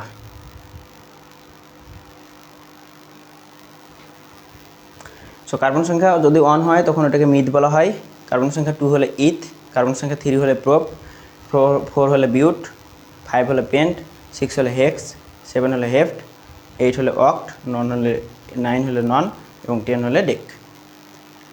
এইটা হচ্ছে অবস্থা, এগুলো হচ্ছে নাম। এবং কার্বন যখন অ্যালকেন হবে, তাহলে অ্যালকেন পর্যন্ত এগুলো জাস্ট রিক্যাপ করাই। তাহলে দেখো অ্যালকেন এর নামগুলো কীরকম হবে জানো? এর নাম হচ্ছে, এই যে নামের শেষে কেন আছে, কেন এটা কিসের মতো উচ্চারণ হচ্ছে? এটা এনের মতো উচ্চারণ হচ্ছে, এনের মতো, এন, ঠিক আছে? এই কারণে নামের শেষে, প্রত্যেকটা নামের শেষে যদি তুমি অ্যালকেন দিয়ে লিখো তাহলে নামের শেষে এন যুক্ত করতে হয়। কি যুক্ত করতে হয় ভাই? এন যুক্ত করতে হয়। তখন এটা নাম গিয়ে দাঁড়ায় মিথেন, এর নাম গিয়ে দাঁড়ায় কি? মিথেন। এরকম করে ইথ যোগ এন ইথেন, প্রোপ যোগ এন প্রোপেন, বিউট যোগ এন বিউটেন, ঠিক আছে? তো এই যে এই জিনিসগুলো আমাদের কোথায় আছে? আমাদের বইয়ে আছে, কিন্তু বইয়ের এই আলোচনাগুলো আগেই করা উচিত ছিল। আগেই করলে তোমার হচ্ছে মাথায় ঢুকতো কিছু, ঠিক আছে? অ্যান্ড ফাংশনাল গ্রুপ এই জায়গায় এসে আলোচনা করে রাখছে। Methane, ethane, pentane, butane, propane, methane, ethane, propane, butane, pentane, hexane, heptane, octane, nonane, decane. এটা মূলত অ্যালকেনের নামগুলো দেখাচ্ছে, অ্যালকেনের নামগুলো। সো অ্যালকেনগুলো আবার কার্বন একক বন্ধন দ্বারা যুক্ত থাকে, এটা মনে রাখবা। অ্যালকেনগুলো কার্বন একক বন্ধন দ্বারা যুক্ত থাকে। তো অ্যালকেন এটাকে বলা হয় সম্পৃক্ত যৌগ। কালকে আমরা সব কিছু দেখবো আগামী ক্লাসে আর কি, কালকে তো না, আগামী ক্লাসে। সো কার্বন একক বন্ধন দ্বারা যুক্ত থাকে। সো এবার হচ্ছে আমরা বুঝতে পারবো এখান থেকে। সো দেখো তো কার্বন কয়টা? এখানে 3টা। তাহলে কার্বন 3টা হলে কার্বনের 3টা নাম কি হবে? প্রোপ, নাম কি হবে? প্রোপ। এবং অ্যালকেনের সাধারণ সংকেত আছে একটা, সাধারণ সংকেত, অ্যালকেনের সাধারণ সংকেত হচ্ছে CnH2n প্লাস হচ্ছে 2, CnH2n প্লাস 2। এর মানে কি? কার্বন সংখ্যা যখন 1, এটাই হচ্ছে আমাদের n এর মান। কিসের মান? n এর মান। কার্বন সংখ্যা যখন 2, n এর মান কত ভাই? n এর মান 2। কার্বন সংখ্যা যখন 2 তখন n এর মান কত? 2। কার্বন সংখ্যা যখন 3 তখন n এর মান 3। মনে থাকবে? কার্বন সংখ্যা যখন 4 তখন n এর মান কত? 4। এই এনগুলো এখানে বসাও তো, কী পাও তুমি অ্যাকচুয়ালি? দেখো প্রোপেনেরটাই বসাই, তাহলে সিএন ছিল, সিএনের জায়গায় কত বসবে? 3। আমি প্রোপেনেরটা বসাচ্ছি, তাই প্রোপের জন্য 3 বসাচ্ছি। এবার এইচ কত হবে? এইচ 2 ইন্টু, এটা 2n গুণ অবস্থায় আছে, তাহলে 2 ইন্টু কত বসাবা? এন এর মান 3 প্লাস হচ্ছে 2। এটা দেখো তো কী হয়? তাহলে C3 পাইছো। প্রথমত সি হচ্ছে 3, তাই না? প্রথমত C3, তারপরে এইচ 3 দুগুণে 6, 6 আর 2 কত? 6 এর সাথে 2 যোগ, তাহলে 6 আর 2 8। দেখো তো এটা C3H8 পাও কিনা দেখো তো, আমি এখানে যেটা লিখছি সেটা ঠিক আছে কিনা? C3H8। তো এটা অ্যালকেনের সাধারণ সংকেত। অ্যালকেনের কার্বন সংখ্যা যখন 3 তখন তুমি পাচ্ছ C3H8। C3H8। তাহলে কার্বন সংখ্যা 3-এর জন্য তুমি কত পাবা? কার্বন সংখ্যা 3-এর জন্য নাম পাবা প্রোপ। এটা যেহেতু অ্যালকেনের সাধারণ সংকেত থেকে বের করছি, তার মানে অ্যালকেনের নামের শেষে N আছে, তাহলে N যুক্ত করতে হবে। তাহলে প্রোপ যোগ N, এটাকে তখন বলা হয় প্রোপেন। এটাকে তখন বলা হয় কি? প্রোপেন। বুঝছো? তাহলে এইটুকু আপাতত মাথায় রাখো, তাহলে হবে। তাহলে এটা আপাতত মাথায় রাখো, তাহলে হবে। এইটুকুই মূলত বুঝতে হবে, নাহলে এই ক্লাসটা বোঝা যাবে না। ঠিক আছে? তো আশা করি এবার হচ্ছে বুঝবা। এবার দেখো তো, কার্বন কার্বন অ্যালকেনের ক্ষেত্রে কার্বন কার্বন একক বন্ধন দ্বারা বিদ্যমান থাকে, তোমাকে বললাম কার্বন কার্বন একক বন্ধন দ্বারা যুক্ত থাকে। তো কার্বন কার্বন একক বন্ধন দ্বারা যুক্ত থাকে, এটার মানে হচ্ছে এই যে কার্বন আছে কয়টা? 3টা, এটা আমি বন্ধন দিলাম। কার্বন আছে 3টা, এটা আমি বন্ধন দিলাম। একটা কার্বনের মনে রাখবা 4টা হাত থাকে। কয়টা হাত থাকে? 4টা হাত থাকে। হাত মানে কি? যোজনী। হাত মানে যোজনী। কার্বনের যোজনী আরও হতে পারে, 2-4 হতে পারে, কিন্তু এই অধ্যায়ের ক্ষেত্রে কার্বনের যোজনী ধরেই নিবা 4। কত ধরে নিবা? 4 ধরে নিবা। কালকে আমরা খুব সুন্দর করে এইগুলো পড়বো। কালকে তো না, আগামী ক্লাসে আমরা খুব সুন্দর করে এই জিনিসগুলো পড়বো। সো তুমি আপাতত এটা জেনে নাও যে একটা কার্বনের হাত থাকে 4টা, এবং হাত যখন নিবা তখন সামনেরটাও গণনা করতে হয়, পিছনেরটাও গণনা করতে হয়, সামনেরটাও পিছনেরটাও। সো পিছনে নেই মানে কি? হাত নাই, তার মানে এখানে একটা হাত আছে। তাহলে এই কার্বনের হাত কয়টা? এই কার্বনের হাত হচ্ছে একটা। তাহলে টোটাল থাকতে পারে 4টা। টোটাল কয়টা থাকতে পারে ভাই? 4টা থাকতে পারে। টোটাল 4টা হাত থাকতে পারে, এবং যে কয়টা বাকি হাত থাকবে, বাকি হাতে হাইড্রোজেন বসবে। বাকি হাতে কি বসবে? হাইড্রোজেন বসবে। বুঝছো? তাহলে বাকি হাতে, তাহলে এখানে এর বাকি হাত কয়টা? এর খালি হাত কয়টা? খালি হাতে হাইড্রোজেন বসবে। তাহলে খালি হাত হাইড্রোজেন 3টা। তাহলে 3টা হাত খালি, 3টা হাইড্রোজেন বসবে। কেমনে খালি? একটা কার্বনের টোটাল 4টা হাত থাকে। হাত মানে কি? যোজনী। এখানে একটাই দেখতে পাচ্ছি, সামনের পিছনের গণনা করে। সো এই কার্বনের দেখো তো, সামনের পিছনের গণনা করো। সামনের পিছনের এটা মনে করবা যে এটা একবার নিয়ে নিছি, তাহলে আর নিব না। না, যে কার্বন যখন গণনা করবা সামনেরটাও নিবা, পিছনেরটাও নিবা। বুঝছো? তাহলে সামনেরটা নিলাম, পিছনেরটা নিলাম, তাহলে কয়টা হলো? 2টা। টোটাল থাকতে পারে কয়টা? 4টা। টোটাল কয়টা ভাই? 4টা। তাহলে বাকি থাকলো কয়টা? বাকি হাইড্রোজেন বসবে। বাকি থাকলো 2টা, তাহলে 2টা হাইড্রোজেন বসবে। এবার বলো তো, এখানে হাত কয়টা? এখানে নেই, সামনে নেই, পিছনে একটা আছে। তাহলে হাত টোটাল 4টা, বাকি থাকলো 3টা। তাহলে বাকি হাতে কি বসবে? হাইড্রোজেন বসবে। তাহলে এই যে হাইড্রোজেন আমি বসালাম। আগামী ক্লাসে আমরা এগুলা হচ্ছে একদম বস হয়ে যাব, কোনো প্যারা নিও না। এগুলা কোনো ধরনের কোনো কিচ্ছু শুরু করি নাই, তুমি জাস্ট বুঝো আগে, এই কারণে তোমাকে বুঝাচ্ছি। ঠিক আছে? সো এইটা দেখো তো, কার্বনের এই প্রান্ত এবং এই প্রান্ত একদম মুক্ত অবস্থায় আছে। তার মানে কি? মুক্ত অবস্থায়, এখন বদ্ধ অবস্থা যদি না দেখি তাহলে তো মুক্ত অবস্থা বুঝবো না। তাহলে এখান থেকে আমি যদি মনে করো যে এখান থেকে আমি একটা কার্বন নিলাম, এখানে নিয়ে আসলাম, এবং এখান থেকে আরও একটা কার্বন নিলাম, এই জায়গায় বসালাম। তাহলে এই যে একটা ত্রিভুজ আকৃতির একটা আমি গঠন পাইলাম, ত্রিকোণাকার একটা গঠন পাইলাম। সো এখানে মনে করো এই কার্বনের হাত কয়টা? 2টা। তাহলে হাইড্রোজেন খালি আছে, হাইড্রোজেন হচ্ছে 2টা বসবে। এখানে হাত খালি আছে 2টা, হাইড্রোজেন বসবে 2টা। হাত খালি আছে 2টা, হাইড্রোজেন বসবে 2টা। সো এখানে দেখো তো, এখানে কার্বন কি কোনোভাবে মুক্ত অবস্থায় আছে? এটা একটা বদ্ধ, একটা সাইক্লিক হয়ে গেছে। এই যে সাইক্লিক, এটা একটা বদ্ধ হয়ে গেছে। সেটা কোনোভাবে মুক্ত না। এই যে এটা দেখো মুক্ত, একদম সোজা যাচ্ছে, তাহলে সোজা যাচ্ছে, তাহলে এটা হচ্ছে মুক্ত, কিন্তু এটা হচ্ছে বদ্ধ। তাহলে এটা এই কারণে বলতেছে যে সকল হাইড্রোকার্বনের কার্বন শিকলের 2 প্রান্ত কার্বন শিকলের মুক্ত অবস্থায় থাকে, 2 প্রান্তের কার্বন মুক্ত অবস্থায় থাকে, তাদেরকে মুক্ত শিকল হাইড্রোকার্বন বলে। বুঝা গেছে? তাহলে এবার মুক্ত শিকল হাইড্রোকার্বন জিনিসটা কি? তাহলে মুক্ত শিকল হাইড্রোকার্বন যদি বুঝে যাও, তাহলে এবার বদ্ধ শিকল হাইড্রোকার্বন বুঝবা। তাহলে যে সকল হাইড্রোকার্বনের কার্বন শিকলের 2 প্রান্তের কার্বন বদ্ধ অবস্থায় থাকবে, এই যে দেখো বদ্ধ অবস্থায়, তো 2 প্রান্তের কার্বন বদ্ধ অবস্থায় থাকলে ওটা হচ্ছে বদ্ধ শিকল হাইড্রোকার্বন। বুঝছো? তাহলে আশা করি এবার ক্লিয়ার। তাহলে বদ্ধ শিকল হাইড্রোকার্বন লিখে ফেলো। সো দেখো, এই যে এই কারণে আমাদের হচ্ছে মুক্ত শিকল হাইড্রোকার্বনকে এইভাবে ভাগ করা হয়েছে। এই যে মুক্ত শিকল হাইড্রোকার্বন, তাহলে এই যে মুক্ত শিকল হাইড্রোকার্বনকে আমরা কয়েকভাবে ভাগ করতে পারি। এই যে প্রোপেন, এবার হচ্ছে পেন্টেন একইভাবে আসছে। ঠিক আছে? ওকে, এবার অসম্পৃক্ত হাইড্রোকার্বন, ইন্ডানিলা, অ্যালিফেটিক, তারপরে মুক্ত শিকল হাইড্রোকার্বন। ঠিক আছে? এবার বদ্ধ শিকল হাইড্রোকার্বন, আসো অসম্পৃক্ত পরে আসতেছে। এই যে বদ্ধ শিকল হাইড্রোকার্বন। বুঝছো? এবার মুক্ত শিকলকে আবার 2টা ভাগে ভাগ করা হয়, একটা হচ্ছে সম্পৃক্ত হাইড্রোকার্বন আর একটা হচ্ছে অসম্পৃক্ত হাইড্রোকার্বন। সম্পৃক্ত আর হচ্ছে অসম্পৃক্ত। সম্পৃক্ত অসম্পৃক্তের মধ্যে পার্থক্য কী? তুমি জাস্ট আমি মিশাই দেই, তাহলেই বুঝবা। ঠিক আছে? এটা হচ্ছে মুক্ত শিকল হাইড্রোকার্বন। আর মুক্ত শিকল হাইড্রোকার্বনের পর এবার হচ্ছে আমাদের আরও একটা ভাগে ভাগ করা হবে, এটা হচ্ছে আমাদের বদ্ধ শিকল হাইড্রোকার্বন। তো এটুকু বিষয়, নাহলে আমাদের জায়গা স্বল্প, তোমরা তোমাদের মতো করে নিচে লিখবা। তাহলে এবার দ্বিতীয়টা কি আমাদের? দ্বিতীয়টা হচ্ছে আমাদের বদ্ধ শিকল হাইড্রোকার্বন।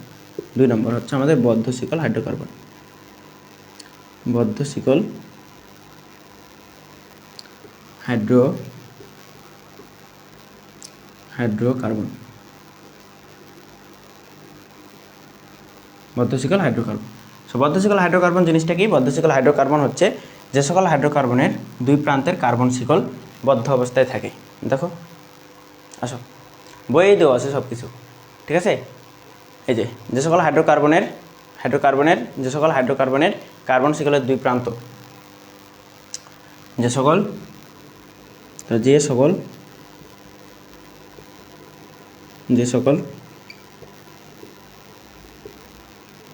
হাইড্রোকার্বনের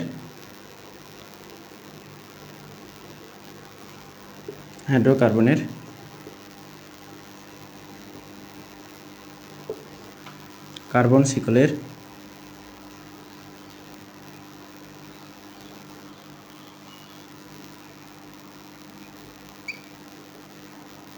দুই প্রান্ত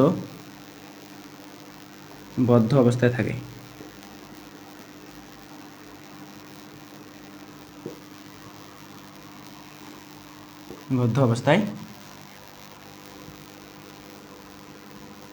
থাকে। সে সকল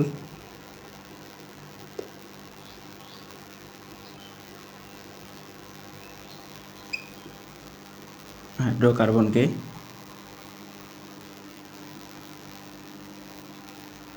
বদ্ধ শিকল হাইড্রোকার্বন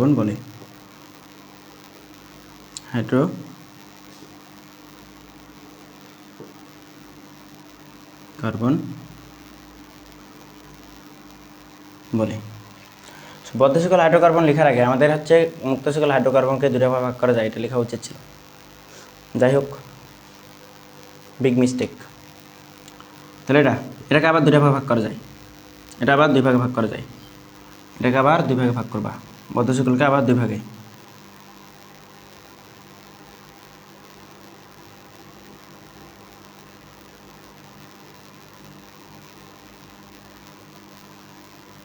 দুভাবে ভাগ করা যায়। কি এক সম্পৃক্ত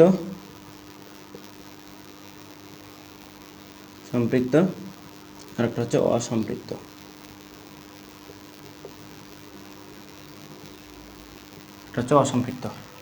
দেখো, এত সময় নষ্ট না করি, হুদাই সময় নষ্ট করতেছি এটা মনে হচ্ছে আমার, কারণ বইয়ে সুন্দর করে জিনিসগুলো দেওয়া আছে, ঠিক আছে। যতটুকু নোট করার প্রয়োজন, যতটুকু তুমি বুঝবা না ওইটুকু মূলত বোঝানো উচিত আমার যেটা মনে হয়, ঠিক আছে।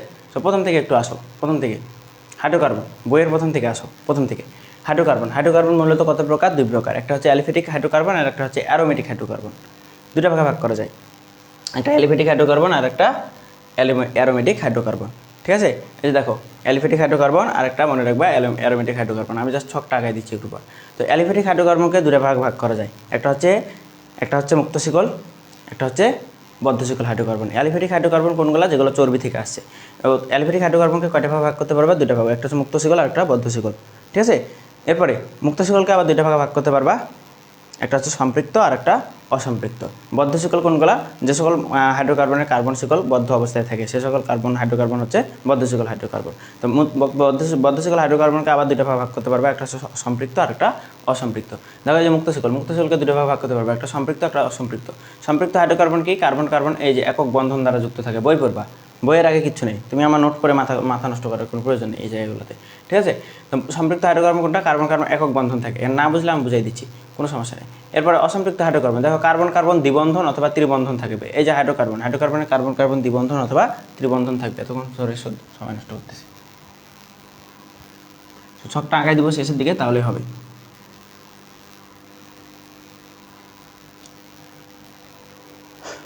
দেখো, বদ্ধ শিকলের বা অসম্পৃক্ত কার্বন যদি দ্বিবন্ধন দ্বারা যুক্ত থাকে, এই যে এভাবে অথবা এই যে এভাবে যদি যুক্ত থাকে, তাহলে এটা হচ্ছে আমাদের অসম্পৃক্ত হাইড্রোকার্বন। হয় দুইটা বন্ধন থাকবে, না হয় তিনটা বন্ধন থাকবে। এখন এটাই কি শুধুমাত্র হবে না, বিষয় হচ্ছে এরকমও থাকতে পারে। এখানে একটা মাত্র যদি দ্বিবন্ধন থাকে, বন্ধনে ফুল কার্বন নেই, ফুল সংখ্যাতে গিয়ে যদি একটা মাত্র দ্বিবন্ধন বা ত্রিবন্ধন থাকে, তখন এটাকে আমরা সম্পৃক্ত অসম্পৃক্ত বলতে পারবো, ঠিক আছে। এবং কার্বন একক বন্ধন যুক্ত থাকলে ওটাকে আমরা বলতে পারবো সম্পৃক্ত হাইড্রোকার্বন, বুঝছো?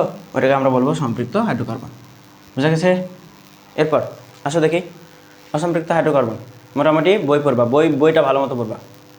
এরপরে বদ্ধ শিকল হাইড্রোকার্বনকে আমরা দুইটা ভাগ করতে পারি। বদ্ধ শিকল হাইড্রোকার্বন কোনগুলো? যে সকল হাইড্রোকার্বনের দুই প্রান্তের কার্বনগুলা বদ্ধ অবস্থায় থাকে, দুই প্রান্তের কার্বন শিকল বদ্ধ অবস্থায় থাকে। যেমন এই যে দেখো, প্রত্যেকটা সংকেত ইম্পর্টেন্ট, এই যে বদ্ধশিকল হাইড্রোকার্বন, সম্পৃক্ত বদ্ধশিকল আবার অসম্পৃক্ত বদ্ধশিকল দুটো ভাগ করতে পারি। তো সম্পৃক্ত বদ্ধশিকলে দেখো তো কার্বন কার্বন অবশ্যই সম্পৃক্ত মানে একক বন্ধন থাকবে, সম্পৃক্ত মানে মনে রাখবা কার্বন কার্বন একক বন্ধন, সম্পৃক্ত মানেই মাথায় সেট করে ফেলো, সম্পৃক্ত মানেই কার্বন কার্বন একক বন্ধন, ঠিক আছে। তো দেখো এই যে কার্বন কার্বন একক বন্ধন, কিন্তু এই যে বদ্ধশিকল এই যে ঘর বাড়ি আকাশে সো এই কারণে হচ্ছে আমাদের কি কার্বন কার্বন একক বন্ধন দ্বারা যুক্ত থাকে। ওকে, অসম্পৃক্ত হাইড্রোকার্বন কোনগুলো? অসম্পৃক্ত হাইড্রোকার্বন যে সকল কার্বনে কার্বন কার্বন দ্বিবন্ধন অথবা ত্রিবন্ধন বিদ্যমান থাকে। সেখানে দেখো এই যে একটা দ্বিবন্ধন আছে, এই যে সাইক্লোপ্রোপিন, আর এটা হচ্ছে সাইক্লোবিউটিন, আর হচ্ছে সাইক্লোবিউটিন, ঠিক আছে। আমি হচ্ছে আবার এই নামগুলোতে ব্যাক করবো আগামী দিন যখন ক্লাসে করাবো সব কিছু। এরপরে বদ্ধশিকল হাইড্রোকার্বনকে অ্যালিসাইক্লিক হাইড্রোকার্বনও বলা হয়। বদ্ধশিকল হাইড্রোকার্বনের অপর নাম কি তাহলে? অ্যালিসাইক্লিক হাইড্রোকার্বন, বুঝছো? বদ্ধশিকল হাইড্রোকার্বনের তাহলে অপর নাম কি? অ্যালিসাইক্লিক হাইড্রোকার্বন, একদম মুখস্থ করে ফেলো, বুঝা গেছে? এরপরে অ্যারোমেটিক হাইড্রোকার্বন, অ্যারোমেটিক মানে অ্যারোমা শব্দ থেকে আসছে, অ্যারোমেটিক মানে কি? অ্যারোমা শব্দ থেকে আসছে। অ্যারোমা মানে কি? সুগন্ধিযুক্ত। অ্যারোমা মানে কি? অ্যারোমা মানে সুগন্ধিযুক্ত, বুঝছো? অ্যারোমা মানে সুগন্ধিযুক্ত। তাহলে যে সকল হাইড্রোকার্বন সুগন্ধিযুক্ত সে সকল হাইড্রোকার্বনকে আমাদের অ্যারোমেটিক হাইড্রোকার্বন বলে। এর সুন্দর একটা উদাহরণ, এর সুন্দর দুইটা উদাহরণ হচ্ছে বেনজিন এবং ন্যাপথালিন। এবং বেনজিনের সংকেতগুলো কীরকম হয় আমাদের হচ্ছে আলটিমেট এখান থেকে এমসিকিউ আছে, ঠিক আছে। এবং এর অ্যারোমেটিক হাইড্রোকার্বনে আরও কিছু বৈশিষ্ট্য আছে, যেমন এর হচ্ছে চাকরিক যৌগ হয়, যেমন 4n+2 সংখ্যক বিজোড় ইলেকট্রন মেনটেন করে, ঠিক আছে। তো সঞ্চারণশীল ইলেকট্রন প্রদর্শন করে। সো এইগুলো হচ্ছে আমরা হায়ার স্টাডিতে গিয়ে দেখবো, অথবা কোনো সৃজনশীল যদি পাই আমরা, সৃজনশীল যখন সলভ করবো টাইপ ভিত্তিক শিখবো তখন ওই জায়গায় বুঝিয়ে দেবো, ঠিক আছে। এত বেশি সময় নষ্ট না করি বেসিক ক্লাসে। ওকে, এই যে দেখো আমাদের এটা হচ্ছে বেনজিনের সংকেত, এটা বেনজিন আর এটা হচ্ছে ন্যাপথালিন। তো কীভাবে আসলে এটা একটু দেখাই। দেখো মূলত কার্বন C6 এবং H6 এটাকে বলা হয় বেনজিন। কি বলা হয়? বেনজিন। এটা হচ্ছে বেনজিন। তো এটাকে আমরা কীভাবে লিখতে পারি? এটা একটা চাকরিক যৌগ, তাহলে কার্বন দেখো তো, কার্বন 6টা দিয়ে ফেলতে হবে, তাহলে এটা হচ্ছে 6টা কার্বন দিতে হবে,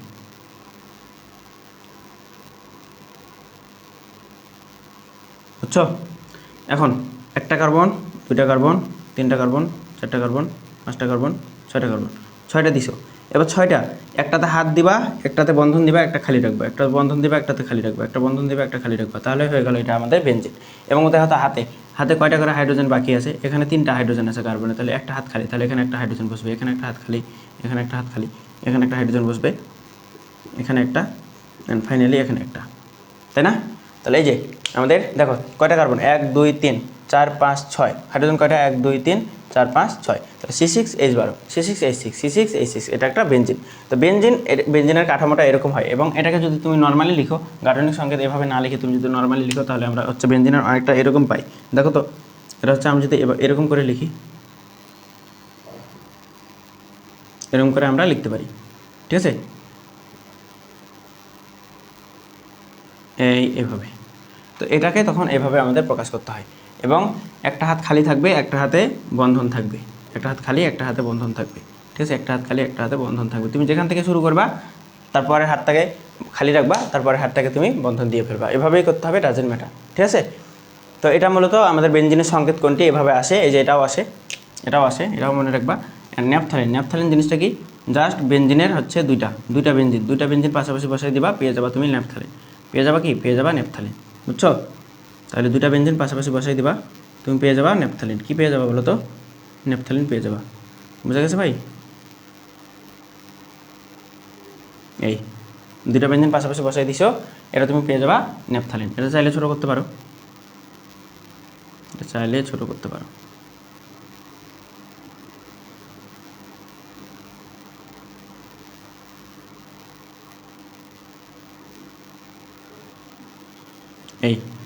এটা হচ্ছে দুইটা বেনজিন, ঠিক আছে। অ্যান্ড এটা আমরা অনেক সময় এভাবেও প্রকাশ করতে পারি, এভাবেও দেওয়া থাকতে পারে, ঠিক আছে।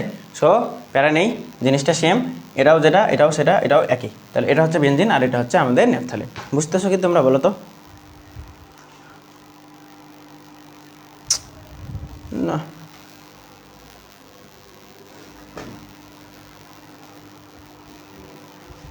বুঝতেছো কি?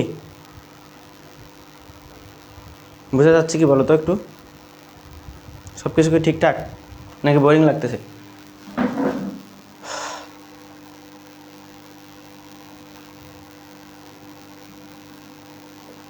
বলো দেখি।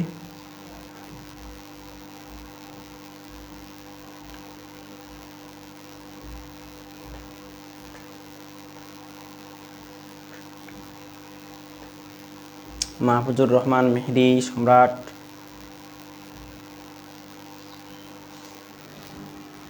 বোঝা কি যাইতেছে?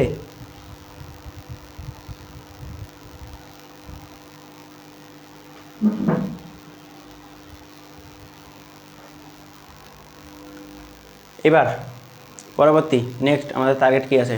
ন্যাপথালিনের সংকেত এই C10H8 মনে রাখবা, এটা হচ্ছে ন্যাপথালিন। ন্যাপথালিন, এই ন্যাপথালিনের সংকেত হচ্ছে C10H8, C10H8, বুঝছো?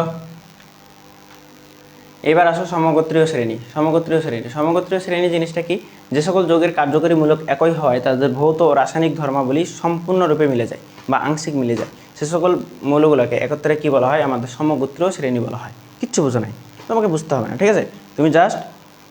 তুমি জাস্ট একটু ক্লাস করো তাহলে হবে।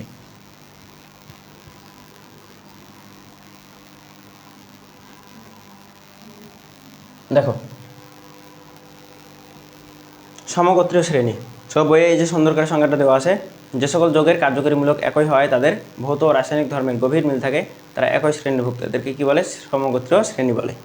একই শ্রেণীর সকল সদস্যকে একটি সাধারণ সংকেত দিয়ে প্রকাশ করতে হয়, যেমন অ্যালকেনের সাধারণ সংকেত CnH2n+2। এটা হচ্ছে সমগোত্রীয় শ্রেণী। এই যে এগুলো হচ্ছে খুব সুন্দর মতো মনে রাখা লাগবে, খুব সুন্দর মতো। এরপরের টপিক কী আছে আসতেছি, তারপরে আমরা চলে যাব কোথায়? সম্পৃক্ত হাইড্রোকার্বন অ্যালকেনে। তারপরে আমাদের হচ্ছে আগামী দিন হচ্ছে আমরা অ্যালকেন শুরু করতে পারবো, আগামী দিন অ্যালকেন শুরু করব আমরা। আজকে হচ্ছে অ্যালকাইল মূলক। ওকে, সমস্যা নেই। আমরা কয়েকটা জিনিস এখান থেকে জাস্ট এই সংকেতগুলো নিয়ে আজকে হচ্ছে আলোচনা করব, এবং শেষ হচ্ছে আমরা প্র্যাকটিসগুলো করব। দেন হচ্ছে MCQ হ্যাকার সিরিজের সাহায্যে দেন হচ্ছে প্র্যাকটিস করে আমরা হচ্ছে আজকের ক্লাসটা এখানেই শেষ করব। বুঝছো? বোঝা গেছে?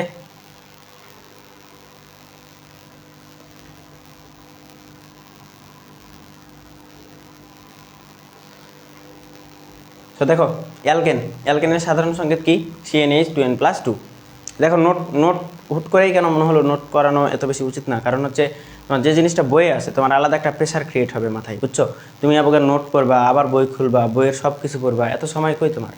তুমি জাস্ট মাথাটা ফ্রেশ রাখো, মাথাটা ফ্রেশ রেখে তোমার যে জিনিসগুলো প্রয়োজন, যে জিনিসগুলো তুমি বুঝবা না, ওই জিনিসগুলোই তোমাকে আমি সুন্দর করে বুঝাই দেবো, তাহলে তোমার হয়ে যাবে, ঠিক আছে? শুধুমাত্র নোট এত বেশি করতে হয় না। নোট তোমার হচ্ছে কম্প্যাক্ট হওয়া উচিত, একদম তোমার চুম্বক টাইপের নোট হওয়া উচিত, যাতে তোমার একটা অধ্যায় খুব ভালো মতো বুঝতে হলে তোমার নোটটাই যেন সবচেয়ে বেশি প্রাধান্য থাকে, এবং টপ নচ টাইপের যেন একটা নোট হয়। তোমার নোট বানাতে গিয়ে যাতে এমন না হয়ে যায় একটা বইয়ের মতো নোট করে ফেলছো, তাহলে কিন্তু বিপদ, ঠিক আছে?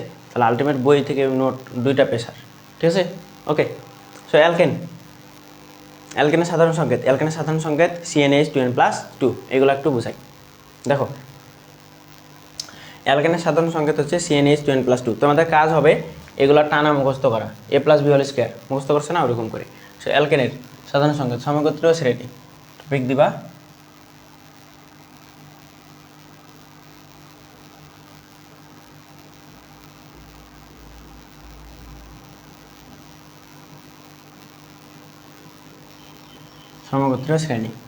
সমগোত্রীয় শ্রেণীর প্রথমেই আমাদের হচ্ছে অ্যালকেন নাম, প্রথমত অ্যালকেনের সাধারণ সংকেত কি? অ্যালকেনের সাধারণ সংকেত হচ্ছে CnH2n+2,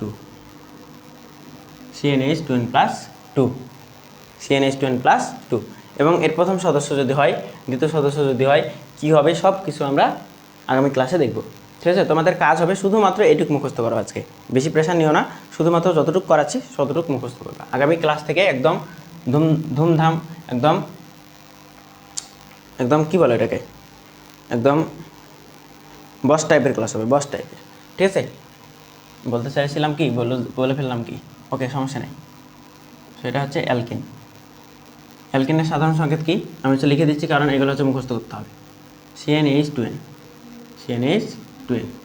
মানে এটার মানে কি? এটার মানে হচ্ছে কার্বন জয়টা থাকবে, হাইড্রোজেন হবে তার দ্বিগুণের চেয়ে 2 বেশি, ঠিক আছে? এটা 1 নম্বর, এটা হচ্ছে 2 নম্বর। 3 নম্বরে গিয়ে যেটা মনে রাখবা সেটা হচ্ছে অ্যালকাইন।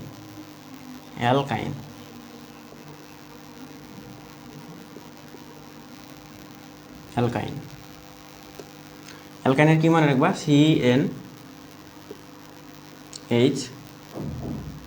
CnH 2n plus 2n minus 2, CnH 2n minus 2, CnH 2n minus 2। ঠিক আছে। এবং এখান থেকে আর একটা জিনিস এখান থেকে আমাদের পড়া উচিত, সেটা হচ্ছে আমাদের অ্যালকাইল মূলক। সো এখানে একটু নোট করি, অ্যালকাইল মূলক।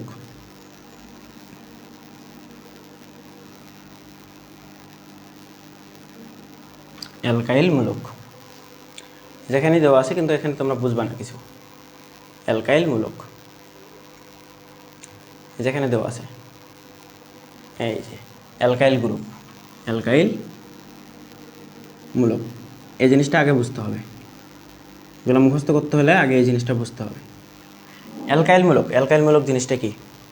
অ্যালকাইল মূলক যে অ্যালকেন থেকে একটি হাইড্রোজেন যদি তুমি সরিয়ে ফেলো, অ্যালকেন থেকে একটি হাইড্রোজেন সরিয়ে ফেললে যে মূলক পাওয়া যায় সেটা হচ্ছে আমাদের অ্যালকাইল মূলক। তো সংজ্ঞাটা একটু লিখি, তাতে আজানের বিরতি ওইভাবে আমি হচ্ছে সাইলেন্টলি সংজ্ঞাটা লিখতেছি। ঠিক আছে।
দেখো, অ্যালকেন থেকে একটা হাইড্রোজেন যদি সরাই ফেলি, একটা হাইড্রোজেন যদি সরাই ফেলো, তারপরে যে একযোজী মূলকের তোমার সৃষ্টি হবে সেটা হচ্ছে আমাদের অ্যালকাইল মূলক।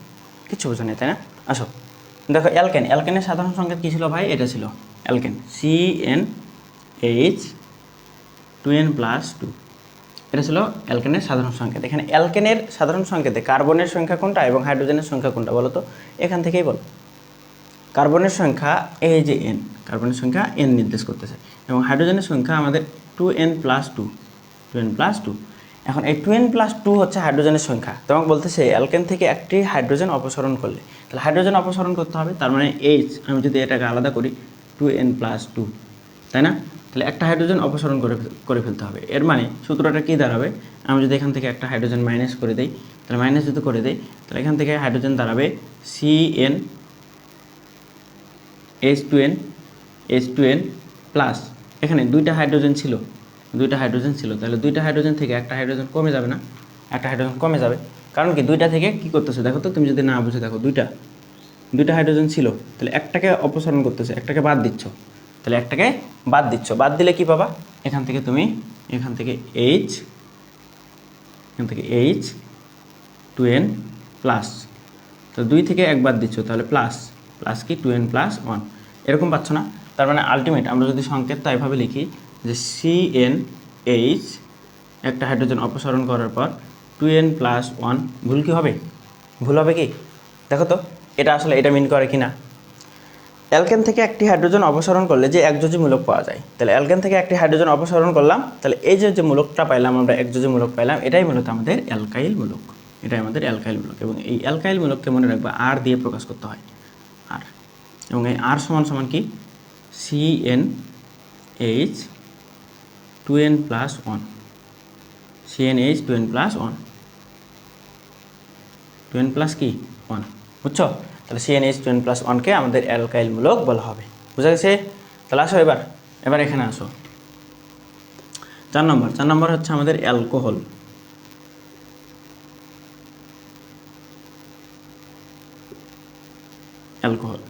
তাহলে অ্যালকোহলের ক্ষেত্রে কি হবে? অ্যালকাইল মূলক যুক্ত হবে এখানে CnH 2n CnH 2n+1 আর হচ্ছে অ্যালকাইল মূলকের জন্য অ্যালকোহলের জন্য তুমি পাবা OH দেখলেই তুমি বুঝবা এটা কি অ্যালকোহল, কার্যকরী মূলক। এই যেটাকে বলা হয় কার্যকরী মূলক বা সমগোত্রীয় শ্রেণী, এগুলো হচ্ছে সমগোত্রীয় শ্রেণী। আর কার্যকরী মূলক কি? কার্যকরী মূলক যেমন অ্যালকেনের ক্ষেত্রে কার্বন কার্বন একক বন্ধন থাকে, এটা হচ্ছে তার কার্যকরী মূলক। অ্যালকিনের ক্ষেত্রে কার্বন কার্বন দ্বিবন্ধন থাকে, এটা হচ্ছে তার কার্যকরী মূলক। অ্যালকাইনের ক্ষেত্রে কার্বন কার্বন ত্রিবন্ধন থাকে, এটা হচ্ছে তার কার্যকরী মূলক। অ্যালকোহলের ক্ষেত্রে অ্যালকাইল মূলকের সাথে OH থাকে, এটা হচ্ছে তার কার্যকরী মূলক। বুঝছো? তাহলে এটা হচ্ছে কি কার্যকরী মূলক। এবার 5 নম্বর 5 এটা হচ্ছে অ্যালডিহাইড।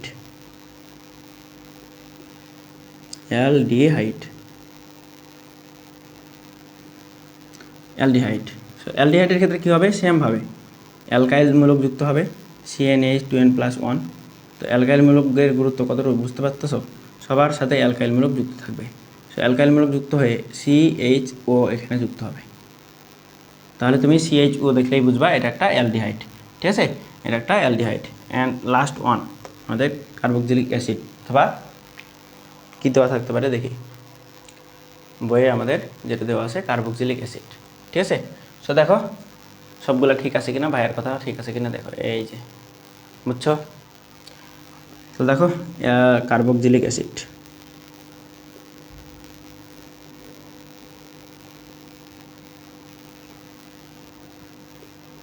আজকে শুধুমাত্র ক্লাসটা সাজালাম, ক্লাস সাজাতে আমাদের হচ্ছে জাস্ট এটুকু সময় লাগছে।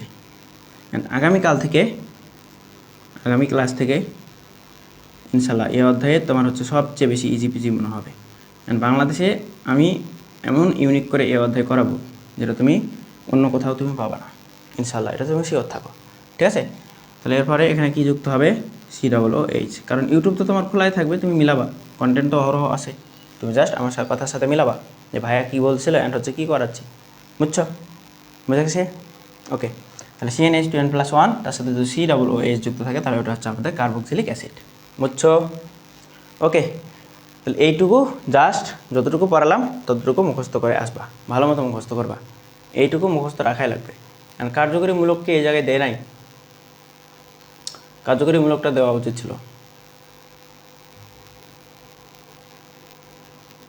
আচ্ছা, কার্যকরী মূলক কি? যে মূলকের সাহায্যে সমগোত্র শ্রেণীর একই ধরনের সমগোত্র শ্রেণীগুলো একই ধর্ম প্রদর্শন করে। আমরা দেখে দেখে যেটা বুঝতে পারবো, যে মূলকের সাহায্যে একদম নির্দেশ করতে পারবো যে এটা ওই জিনিসই। ধরো কারো নাম যদি, আমার নাম ধরো নূর ভাই যদি হয়, তাহলে নূর ভাই বলতে তুমি কাকে চিনবা? ফার্স্ট অফ অল আমার কথা যদি তোমার মনে থাকে বা আমাকে যদি তুমি চিনে থাকো, ফার্স্ট অফ অল আমার ফেসটা তোমার মনে পড়বে, তাই না? সো এরকম জিনিস তুমি মনে করো কার্যকরীমূলক জানো, যে OH জানলেই তুমি মনে করবে এটা একটা অ্যালকোহল, CHO জানলেই তুমি এটা মনে করবে এটা একটা অ্যালডিহাইড, COOH জানলেই তুমি একটা মনে করবে এটা একটা কার্বক্সিলিক অ্যাসিড। ঠিক আছে, তাহলে এটা একটা কার্বক্সিলিক অ্যাসিড। সো এইভাবে হচ্ছে তুমি কী করবা? এভাবে সুন্দর মতো মনে রাখবা সমগোত্র শ্রেণী বা হোমোলোগাস সিরিজ। এবার আমরা MCQ হ্যাকার সিরিজে যাই। দেন হচ্ছে আজকে যতটুকু পড়লাম ততটুকু থেকে দেখি প্র্যাকটিস করি সব কিছু আমরা পারি কিনা। আজকের ক্লাস থেকে যতটুকু করছি আমরা দেখি কনফিডেন্স বাড়ে কিনা।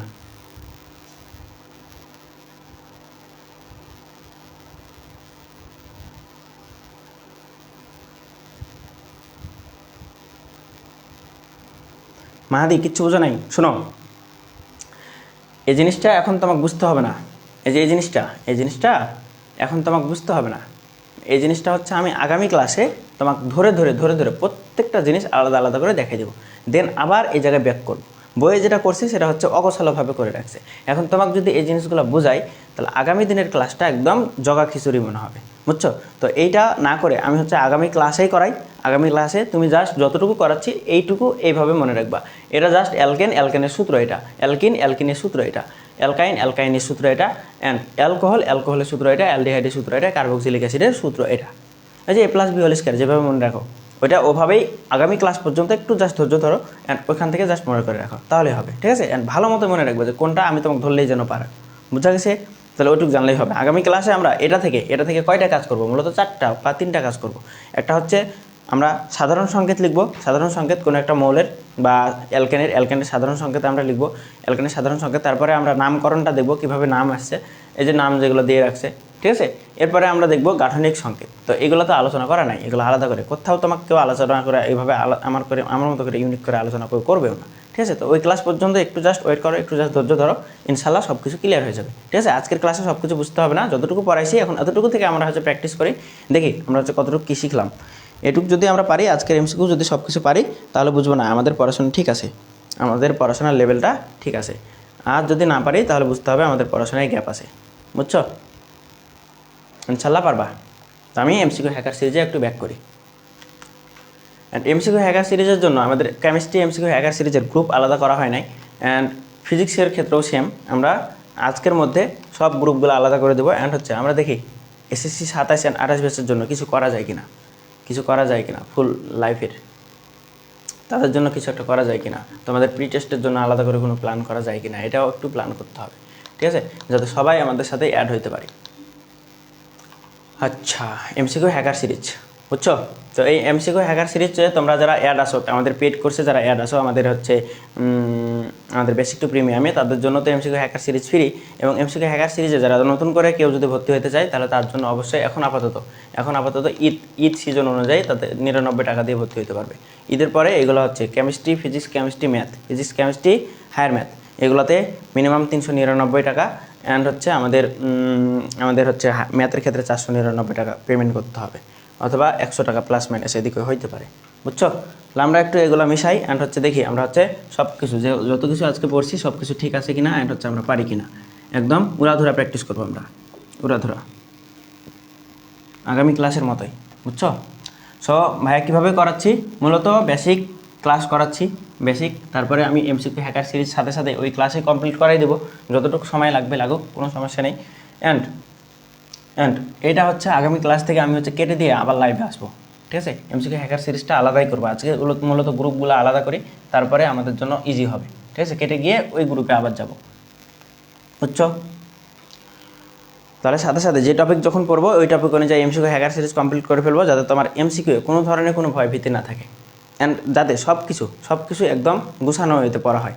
যেমন তুমি মনে করো যখন যে টপিক পড়তেছো সেই অনুযায়ী যদি প্র্যাকটিসটা তোমাকে করাই দেয়, তাহলে দেখবা তুমি সবচেয়ে বেশি ভালো বুঝবা, ঠিক আছে? অ্যান্ড তোমার বইয়ের নিয়ম অ্যান্ড আমার MCQ হ্যাকারের নিয়ম, ঠিক আছে? ওই নিয়ম অনুযায়ী MCQ তুমি সলভ করবে, দেখবা তোমার আর কিছু আটকাবে না।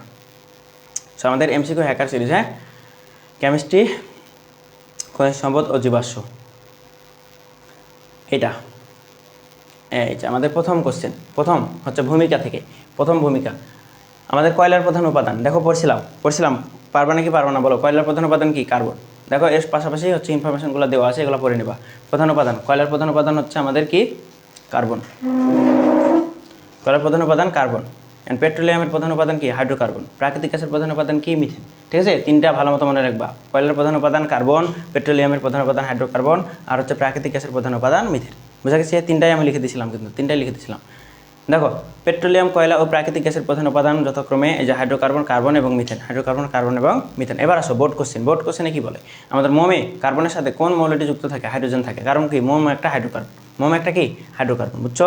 মোম একটা হাইড্রোকার্বন, তাহলে মোমে কি থাকবে? কার্বনের সাথে অবশ্যই হাইড্রোজেন থাকবে, মোমের সাথে অবশ্যই হাইড্রোজেন থাকবে কার্বনের সাথে। ওকে, এরপরে পরবর্তী টপিক আমাদের জীবাশ্ম জ্বালানি থেকে টাইপ ভিত্তিক করাচ্ছে, এটা একটা টাইপ, ঠিক আছে? সো টাইপ 1 ছিল ভূমিকা, টাইপ 2 হচ্ছে আমাদের জীবাশ্ম জ্বালানি, টাইপ 2 হচ্ছে আমাদের জীবাশ্ম জ্বালানি। নিচের কোনটি জীবাশ্ম জ্বালানি নয়? তোমাকে বলছে নিচের কোনটি জীবাশ্ম জ্বালানি নয়, যেটাকে তুমি হচ্ছে বারবার ইউজ করতে পারবা না, রিফর্ম করতে পারবা না, সেটা জীবাশ্ম জ্বালানি বলা যায় না। তাহলে মাটি হচ্ছে আমাদের জীবাশ্ম জ্বালানি নয়। দেখো কি বলতেছে, বায়ুর উপস্থিতিতে তাপ, চাপ ও রাসায়নিক পরিবর্তনের কারণে উদ্ভিদ ও প্রাণীদেহ শত শত মিলিয়ন বছর ধরে পরিবর্তিত হয়ে জীবাশ্ম জ্বালানিতে পরিণত হয়। দেখো, উদ্ভিদ দেহ মাটির নিচে রূপান্তরিত হয়ে কী তৈরি হয়? উদ্ভিদ দেহ কয়লাতে পরিণত হয়। আর প্রাণী দেহ মাটির নিচে রূপান্তরিত হয়ে কিসে পরিণত হয়? পেট্রোলিয়ামে। ঠিক আছে, জীবাশ্ম জ্বালানির উদাহরণ এইগুলা। ওকে, উদ্ভিদ দেহে রূপান্তরিত হয়ে কোনটি উৎপন্ন করে? উদ্ভিদ দেহ, তাহলে কয়লা। প্রাণী দেহ হচ্ছে আমাদের কি? আমাদের হচ্ছে প্রাকৃতিক গ্যাস। কয়লা হচ্ছে আমাদের পেট্রোলিয়াম। এই যে সবচেয়ে দেখো কতবার আসছে বোর্ডে, কতবার প্রাকৃতিক গ্যাসে পেন্টেনের শতকরা পরিমাণ কত? পাঠ্যবই সংস্করণ 2025। প্রাকৃতিক গ্যাস পেন্টেনের শতকরা পরিমাণ হচ্ছে 23 ভাগ। কিন্তু আমাদের নতুন বইয়ে আরও একটা জিনিস দেখলাম, এটা আমাদের নতুন বইয়ে আবার হচ্ছে চেঞ্জ হবে, বুঝছো? সব পুরাতন যারা 27 ব্যাচের আসো, 27 ব্যাচের জন্য এটা ঠিক আছে, 28 ব্যাচ একটু ভালো মতো পড়বা।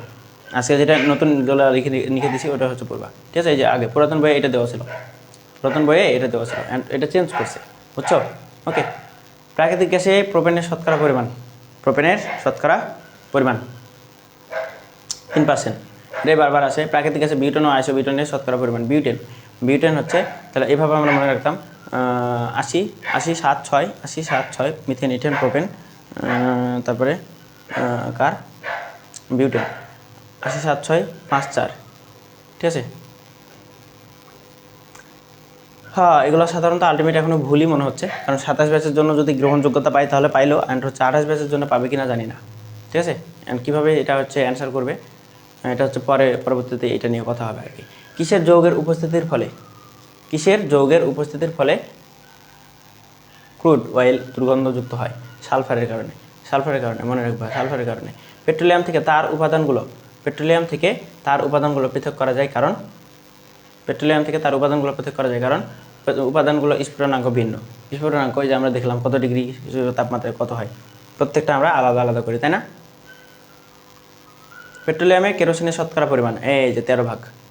কেরোসিনের শতকরা পরিমাণ এগুলো কিন্তু লিখে দিছি। ঠিক আছে, শতকরা কত পার্সেন্ট? ঠিক আছে, শতকরা পরিমাণ কি লিখছিলাম? কার্বন সংখ্যা, শতকরা পরিমাণ মেবি লিখি নাই, ট্রিক লিখছি, নাম লিখছি, তাপমাত্রা লিখছি, অ্যান্ড হচ্ছে কার্বন সংখ্যা লিখছি, ইনফরমেশন লিখছি, শতকরা পরিমাণটা লিখি নাই। সো তোমরা ওই জায়গায় একটু শতকরা পরিমাণ, এই যে এই জায়গায় শতকরা আমি যে ট্রিক দিয়ে টেকনিকটা দিয়ে হচ্ছে ছক টাকায় দিয়েছিলাম বা হচ্ছে একসাথে গুছিয়ে দিয়েছিলাম, ওখানে একটা জিনিস অ্যাড করো। ঠিক আছে, শতকরা অ্যাড করে কোনটা শতকরা কত একটু পাশাপাশি লিখে রাখবা। আমি অফলাইনে কাল করাইছি, এই সময় আসছে ভুলে গেছি, দেখছো? এটা কোনো কথা হইলো? কোনটি ন্যাপথায় কার্বন সংখ্যা সীমা? ন্যাপথা 7 থেকে 14। পেট্রোলিয়ামের শতকরা পরিমাণ ন্যাপথা থাকে 10%। পেট্রোলিয়ামের শতকরা কত ভাগ? গ্যাসোলিন থাকে 5 ভাগ।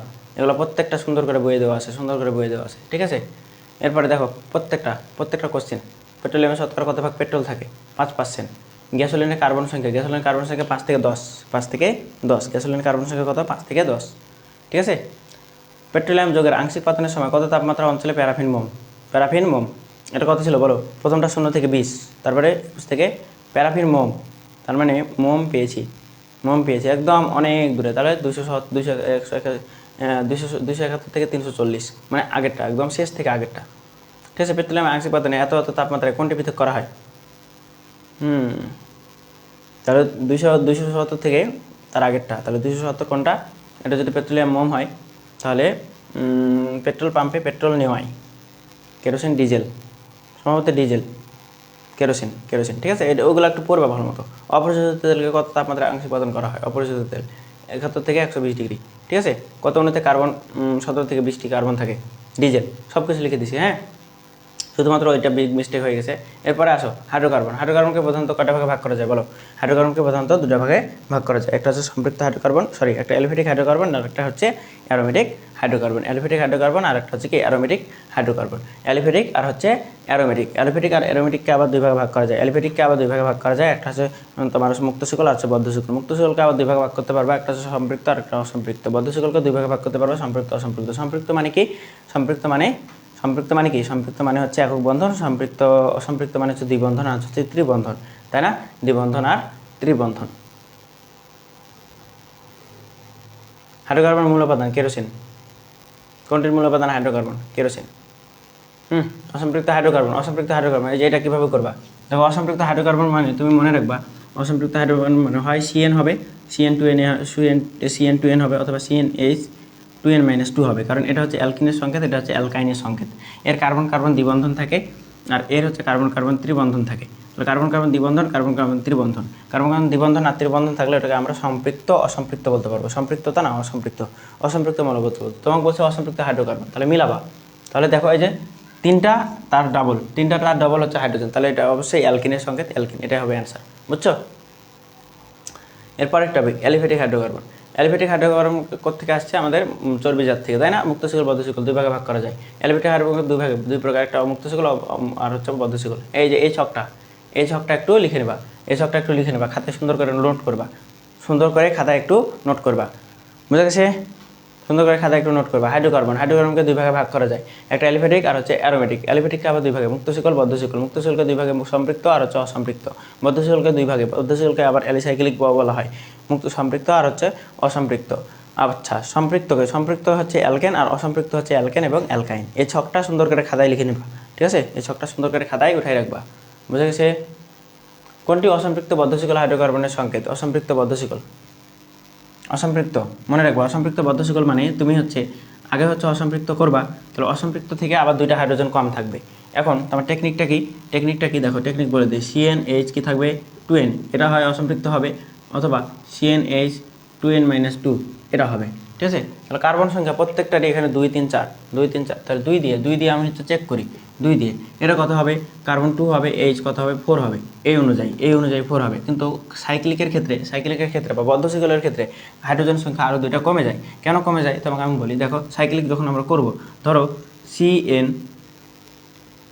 CnH কি 2n, তাহলে এটা হচ্ছে তোমার মনে করো যে কার্বন সংখ্যা 3টা, কার্বন সংখ্যা 3 যখন নিব, তাহলে এটা হয়ে যাবে কত? 3 দুগুণে 6টা।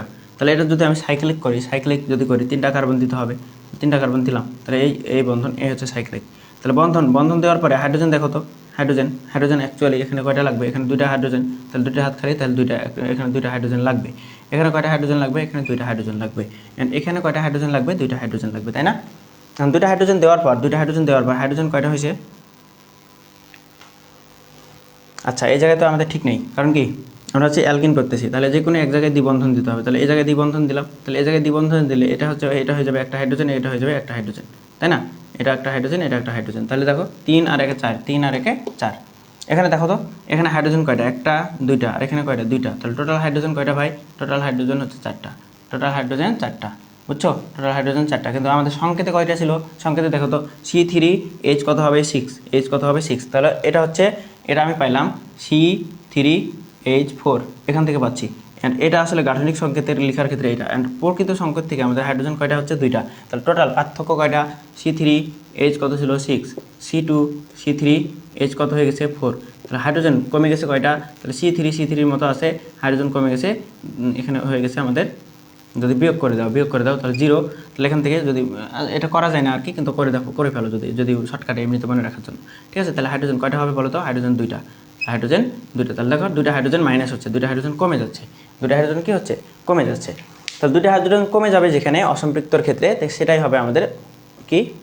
বদ্ধশিকল হাইড্রোকার্বন। এটা মনে রাখবা, এটা হচ্ছে MCQ হ্যাকার সিরিজের একটা টেকনিক। বোঝা গেছে? তাহলে এত কিছু আমি মিশাই দিই, অ্যান্ড হচ্ছে এটার সলভটা করি ভালো মতো, তাহলে মনে থাকবে, তাহলে ভালো মতো মনে রাখতে পারবা।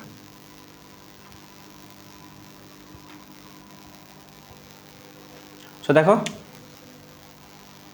অসম্পৃক্ত বদ্ধশিকল হাইড্রোকার্বন পাইতে হবে, তাই না? অসম্পৃক্ত বদ্ধশিকল হাইড্রোকার্বনটা পাইতে হবে। তাহলে অসম্পৃক্ত বদ্ধশিকল হাইড্রোকার্বন আমরা পাইতে পারি দুইভাবে, একটা হচ্ছে CnH2n, আর একটা হচ্ছে CnH2n-2। এই দুটো উপায় আমি হচ্ছে অসম্পৃক্তটা পাবো, অসম্পৃক্তটা দুইভাবে পাইতে পারি। এখন অসম্পৃক্ত বদ্ধ যেহেতু, তাহলে 2টা হাইড্রোজেন আরও কম থাকবে, 2টা হাইড্রোজেন আরও কমে যাবে, 2টা হাইড্রোজেন মাইনাস হয়ে থাকবে, ঠিক আছে? তাহলে এবার আমি হচ্ছে আগে নির্ণয় করি। তাহলে 2 দুগুণে 4, এটা জীবনও হবে না। 3 দুগুণে 6 থেকে 2 বার, দেখো ওটা হওয়া সম্ভব। খ নম্বর। পরেরটা কেন হচ্ছে না? দেখো 3 দুগুণে 6 হবে না, কারণ 2টা হাইড্রোজেন কমতে হবে। 4 দুগুণে 8, 2টা হাইড্রোজেন কমে নাই, তাহলে একটাতে কমে আসে, সেটা হচ্ছে কত? খ নম্বরে। তাহলে এই টেকনিকটা অ্যাপ্লাই করে আমরা অসম্পৃক্ত বদ্ধশিকল হাইড্রোকার্বন একদম ফুললি কমপ্লিট করে নিতে পারবো। ওকে, ফুললি কমপ্লিট করে নিতে পারবো। আর অসম্পৃক্ত বললেই আমি হচ্ছে এই সূত্রে চলে যাবো, বুঝা গেছে? ওকে। আর যদি বন্ধন দিয়ে দেওয়া থাকে তাহলে তো এটা ইজি, একদম দ্বিবন্ধন আর ত্রিবন্ধনকে খুঁজবা, তাহলে হবে। পরবর্তীটা সাইক্লোবিউটিনের সংকেত, সাইক্লোবিউটিন, এই যে এটা সাইক্লোবিউটিন, এই যে বিউটিন, তাহলে আমাদের হচ্ছে দ্বিবন্ধন থাকতে হবে, যে কোনো এক জায়গায় দ্বিবন্ধন থাকবে, তাহলে এটা হচ্ছে আমাদের অ্যান্সার, যে কোনো এক জায়গায় দ্বিবন্ধন থাকবে, ঠিক আছে, যে কোনো এক জায়গায় দ্বিবন্ধন থাকবে। এটা কেন হলো না, দেখো এটা হচ্ছে দুই জায়গায় দ্বিবন্ধন দিয়ে রাখছে, এখানে হচ্ছে কার্বনের হাত সংখ্যা মিল নাই, এখানে জীবনেও এটা হবে না, কারণ 4টা হাত হয়ে গেছে, এখানে আবার 3টা হাত 4টা হাত, তাহলে একসাথে 2টা বন্ধন থাকতে পারে না, ঠিক আছে, একটা থাকবে, যে কোনো একটাতে থাকবে, বুঝা গেছে, তাহলে এটাও হবে না, কারণ দ্বিবন্ধন নাই, এটা তো 2টা হয়ে গেছে, এটা একসাথে 2টা থাকবে না, তাহলে এটাও হবে অ্যান্সার, বুঝছো কেন হলো, কীভাবে হলো বুঝছি, এটা হচ্ছে অপশন টেস্ট করে ফেললাম, এটাও অপশন টেস্ট করে করা যায়, যা কথা। এই যে অ্যারোমেটিক হাইড্রোকার্বন কোন কথা থেকে আসছে, অ্যারোমা শব্দটা গ্রিক শব্দ থেকে আসছে, বই আসে দেখবা, ঠিক আছে, বইটা দেখবা তাহলে হবে। এরপরে কোনটি ন্যাপথালিনের সংকেত, এই যে এটা হচ্ছে ন্যাপথালিনের সংকেত, দুইটা ব্যঞ্জন থাকবে, বলছিলাম না, 2টা ব্যঞ্জন।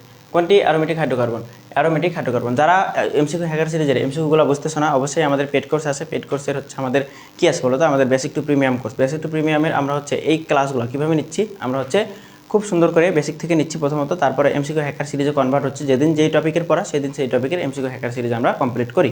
অ্যান্ড সবচেয়ে মজা হয়, কারণ কি আমরা যে টপিক যখন যেটা যেভাবে পড়ি একদম টাটকাভাবে, টাটকা একদম তাজা প্র্যাকটিস করে ফেলি। তাজা প্র্যাকটিসের ক্ষেত্রে আমাদের যেমন ব্রেনটা অনেক বেশি ফ্রেশ থাকে, তেমন আমাদের কনফিডেন্স অনেক বেশি বেড়ে যায়, কারণ একটা ক্লাসের সাথে পাশাপাশি প্র্যাকটিস হয়ে যাচ্ছে, বুঝছো। সো তোমরা যারা ভর্তি হতে চাও অবশ্যই ভর্তি হয়ে যাবো, অ্যান্ড ভর্তি হওয়ার জন্য কী করতে হবে আমি জাস্ট আসতেছি, কোনো সমস্যা নেই। তাহলে অ্যারোমেটিক হাইড্রোকার্বন হচ্ছে বেনজিন, তাই না, বেনজিনের সাথে ন্যাপথালিন থাকলে হয়তো কোনো সমস্যা নেই। কোন যৌগটিতে ত্রিবন্ধন বিদ্যমান, ত্রিবন্ধন মানে কি ভাই, অ্যালকাইন হতে হবে, তাহলে CnH2n-2 হতে হবে। দেখো কার্বন সংখ্যা যত, তার থেকে দ্বিগুণের 2 কম, তাহলে 4 দুগুণে 8, এটা জীবনেও হবে না, ঠিক আছে, 5 দুগুণে 10, এটা জীবনেও হবে না, 7 দুগুণে 14, এটাও হবে না, তার মানে এটা হবে, কেমনে হবে জানি না, কিন্তু এটা দেখো তো, এটা আসলে বেনজিনের যদি সাধারণ সংকেতই তুমি লিখতা, ধরো বেনজিন, কার্বন দ্বিবন্ধন থাকে, তাহলে বেনজিন, তাহলে কার্বন 6 দুগুণে 12,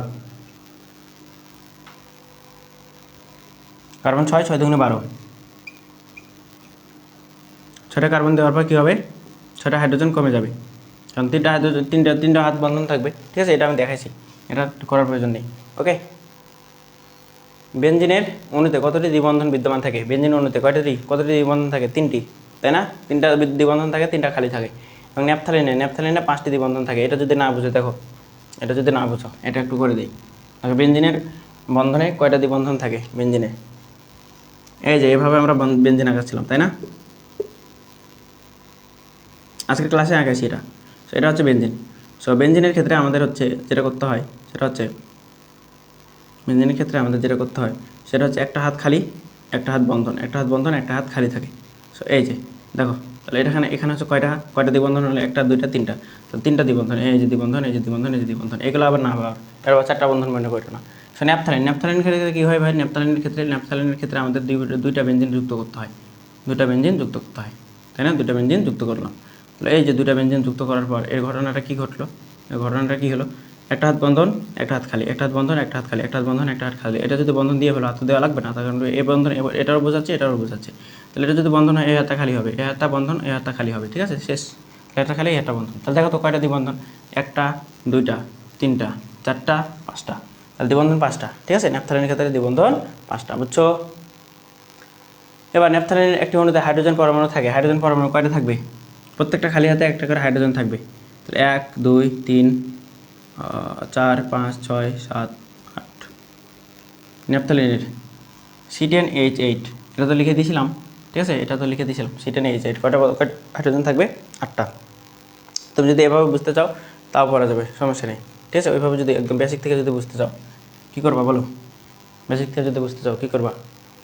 মনে করো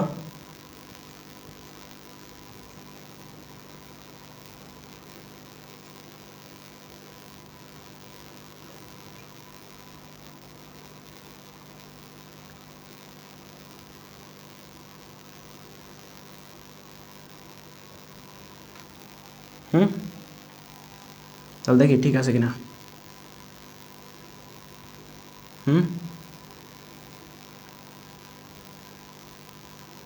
হ্যাঁ ঠিক আছে। তাহলে এবার হাইড্রোজেন বসাও, এখান থেকে তো একটা হাইড্রোজেন বসবে,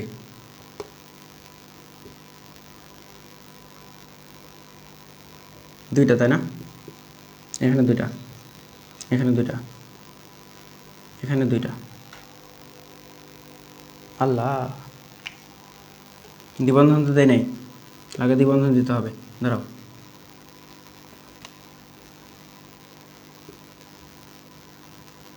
তাহলে একটা হাত বন্ধন, একটা হাত খালি, একটা হাত বন্ধন, একটা হাত খালি, এই দিয়ে ফেলাম।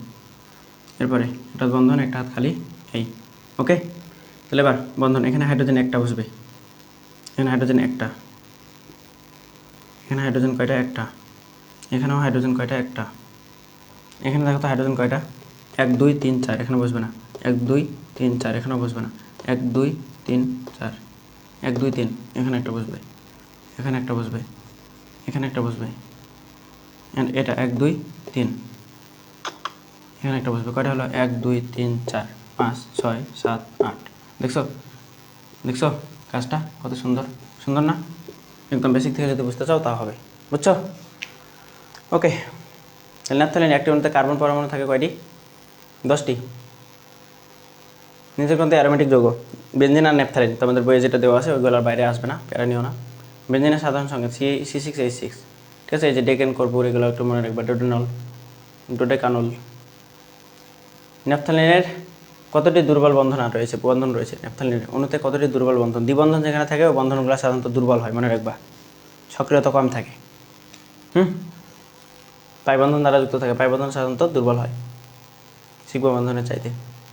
এটা পাই বন্ধন না সিগমা বন্ধন আছে, এ কারণে টোটাল 5টি দ্বিবন্ধন থাকে। কোন অণুতে দ্বিবন্ধন বিদ্যমান? দ্বিবন্ধন বিদ্যমান। দেখো, তুমি আগে অপশন টেস্ট করো যদি না বুঝো। ক নম্বর এটা হচ্ছে ফ্লোরিন, তাহলে ফ্লোরিন একক বন্ধন দ্বারা যুক্ত থাকে, মনে রাখবা। নাইট্রোজেন হচ্ছে ত্রিবন্ধন দ্বারা যুক্ত থাকে, ত্রিবন্ধন। এবং এটা হচ্ছে আমাদের, দেখো, C2H6, H4 6, এটা হচ্ছে অনেকটা কার্বন এবং হাইড্রোজেন দ্বারা রিপ্লেস হয় নাই। এটা মনে করো যে আমাদের হচ্ছে কি, এটা হচ্ছে অ্যালকেনের মতো হয়ে গেছে, অ্যালকেনের মতো একযোজি পরমাণু যুক্ত আছে, এটাও হবে না, কারণ অ্যালকেন সাধারণত দ্বিবন্ধন দিয়ে থাকে। C2H2N, দেখো এই যে C2F4, এটা হবে দ্বিবন্ধন দিয়ে যুক্ত, কারণ একযোজি পরমাণু যুক্ত আছে ওই জায়গায়, ওটা ওইভাবে ভাঙানো যাবে, বুঝছো? সমগোত্রের শ্রেণী পরপর দুটি সদস্যের মধ্যে পার্থক্য মিথিলিন মূলকের, বুঝছো? দেখো, সমগোত্রের শ্রেণী যদি হয় তাহলে CnH2n+2, এটা একটা সমগোত্রের শ্রেণী। এটা যদি না বুঝো তাহলে এটা মনে করো কার্বনের তৃতীয়, তাহলে আমি অ্যালকেন যেহেতু করতেছি তাহলে এটা হবে 3 দুগুণে 6, 3 দুগুণে 6, 2 × 3 যোগ হচ্ছে 2, তাহলে এটা হচ্ছে 3, 6 6 2 8। তাহলে এটাকে আমরা কার্বন 1 2 3 এভাবে লিখতে পারি। এবং হাইড্রোজেন থাকবে এখানে 3টা, এখানে হচ্ছে 2টা, অ্যান্ড এখানে হচ্ছে আমাদের 3টা, এখানে হচ্ছে কত? 3টা, তাই না? সো এখান থেকে যেটা করব সেটা হচ্ছে আমাদের কি বলছে, পার্থক্য কত? সমগোত্র শ্রেণী পরপর দুইটি সদস্যের মধ্যে পার্থক্য কত? পরপর দুইটি সদস্যের মধ্যে পার্থক্য থাকে মিথিলিন মূলকের। দেখো তো এখান থেকে, ধরো দুটি সদস্য পরপর, C3H2, বুঝছো? C3H2, সমগোত্র শ্রেণী পরপর দুটি সদস্যের মধ্যে পার্থক্য থাকে। তাহলে পার্থক্য কি? এটাকে যদি সরাই ফেলো তাহলে এটা আলটিমেট কী পাবা? অ্যালকেন পেয়ে যাবে। দেখো C2H6, এটাও একটা অ্যালকেন প্রদর্শন করে, কিন্তু এটা কী হবে? এটা একটা মিথিলিন মূলক। এই মিথিলিন মূলকটা থাকলে অ্যালকেন তৈরি হচ্ছে না। তাহলে এটাকে যদি পার্থক্য করে ফেলো, এটাকে যদি সরাই ফেলো, তাহলে ওটা একটা অ্যালকেন রিপ্রেজেন্ট করে। তাহলে এটা আমরা এখান থেকে বুঝতে পারি যে এটা হচ্ছে আমাদের একটা পরপর দুটি অ্যালকেনের মধ্যে, অ্যালকেন বা সমগোত্র শ্রেণীর মধ্যে এই পার্থক্য থাকে। সো এর মধ্যে দিয়ে আমাদের অধ্যায়টা এখানেই, আজকের লেকচার এখানেই শেষ, বুঝছো? তো সবাই ভালো থাকো, সুস্থ থাকো। একটু পরে আমাদের হচ্ছে ম্যাথ ক্লাস হবে, এবং ম্যাথ ক্লাস আমাদের সেট ফাংশন অধ্যায়টা আজকে শুরু হবে, এবং কয়টায় শুরু হবে আমি হচ্ছে গ্রুপে বলে দিচ্ছি, ঠিক আছে? সবাই এ পর্যন্ত সবাই ভালো থাকো, সুস্থ থাকো, এবং বেশি বেশি বন্ধুদের অবশ্যই কোর্সে অ্যাড করে নিবা। অ্যান্ড তোমার কাছে যদি মনে হয় যে একদম তোমার লাইফের বেস্ট ক্লাসগুলোই আমি নিচ্ছি, তো যেভাবেই হোক তুমি আমার উপকার করবা, তাহলে হবে, ঠিক আছে? অ্যান্ড তোমাকে আমি যেভাবেই হোক, যতটা আমি হচ্ছে যেহেতু পেমেন্ট নিছি, তো যতটা বেস্ট সার্ভিসটা আমার জায়গা থেকে দেওয়া যায় আমি হচ্ছে দেওয়ার ট্রাই করবো। ঠিক আছে, ওকে, সো ভালো থাকো, আল্লাহ হাফিজ।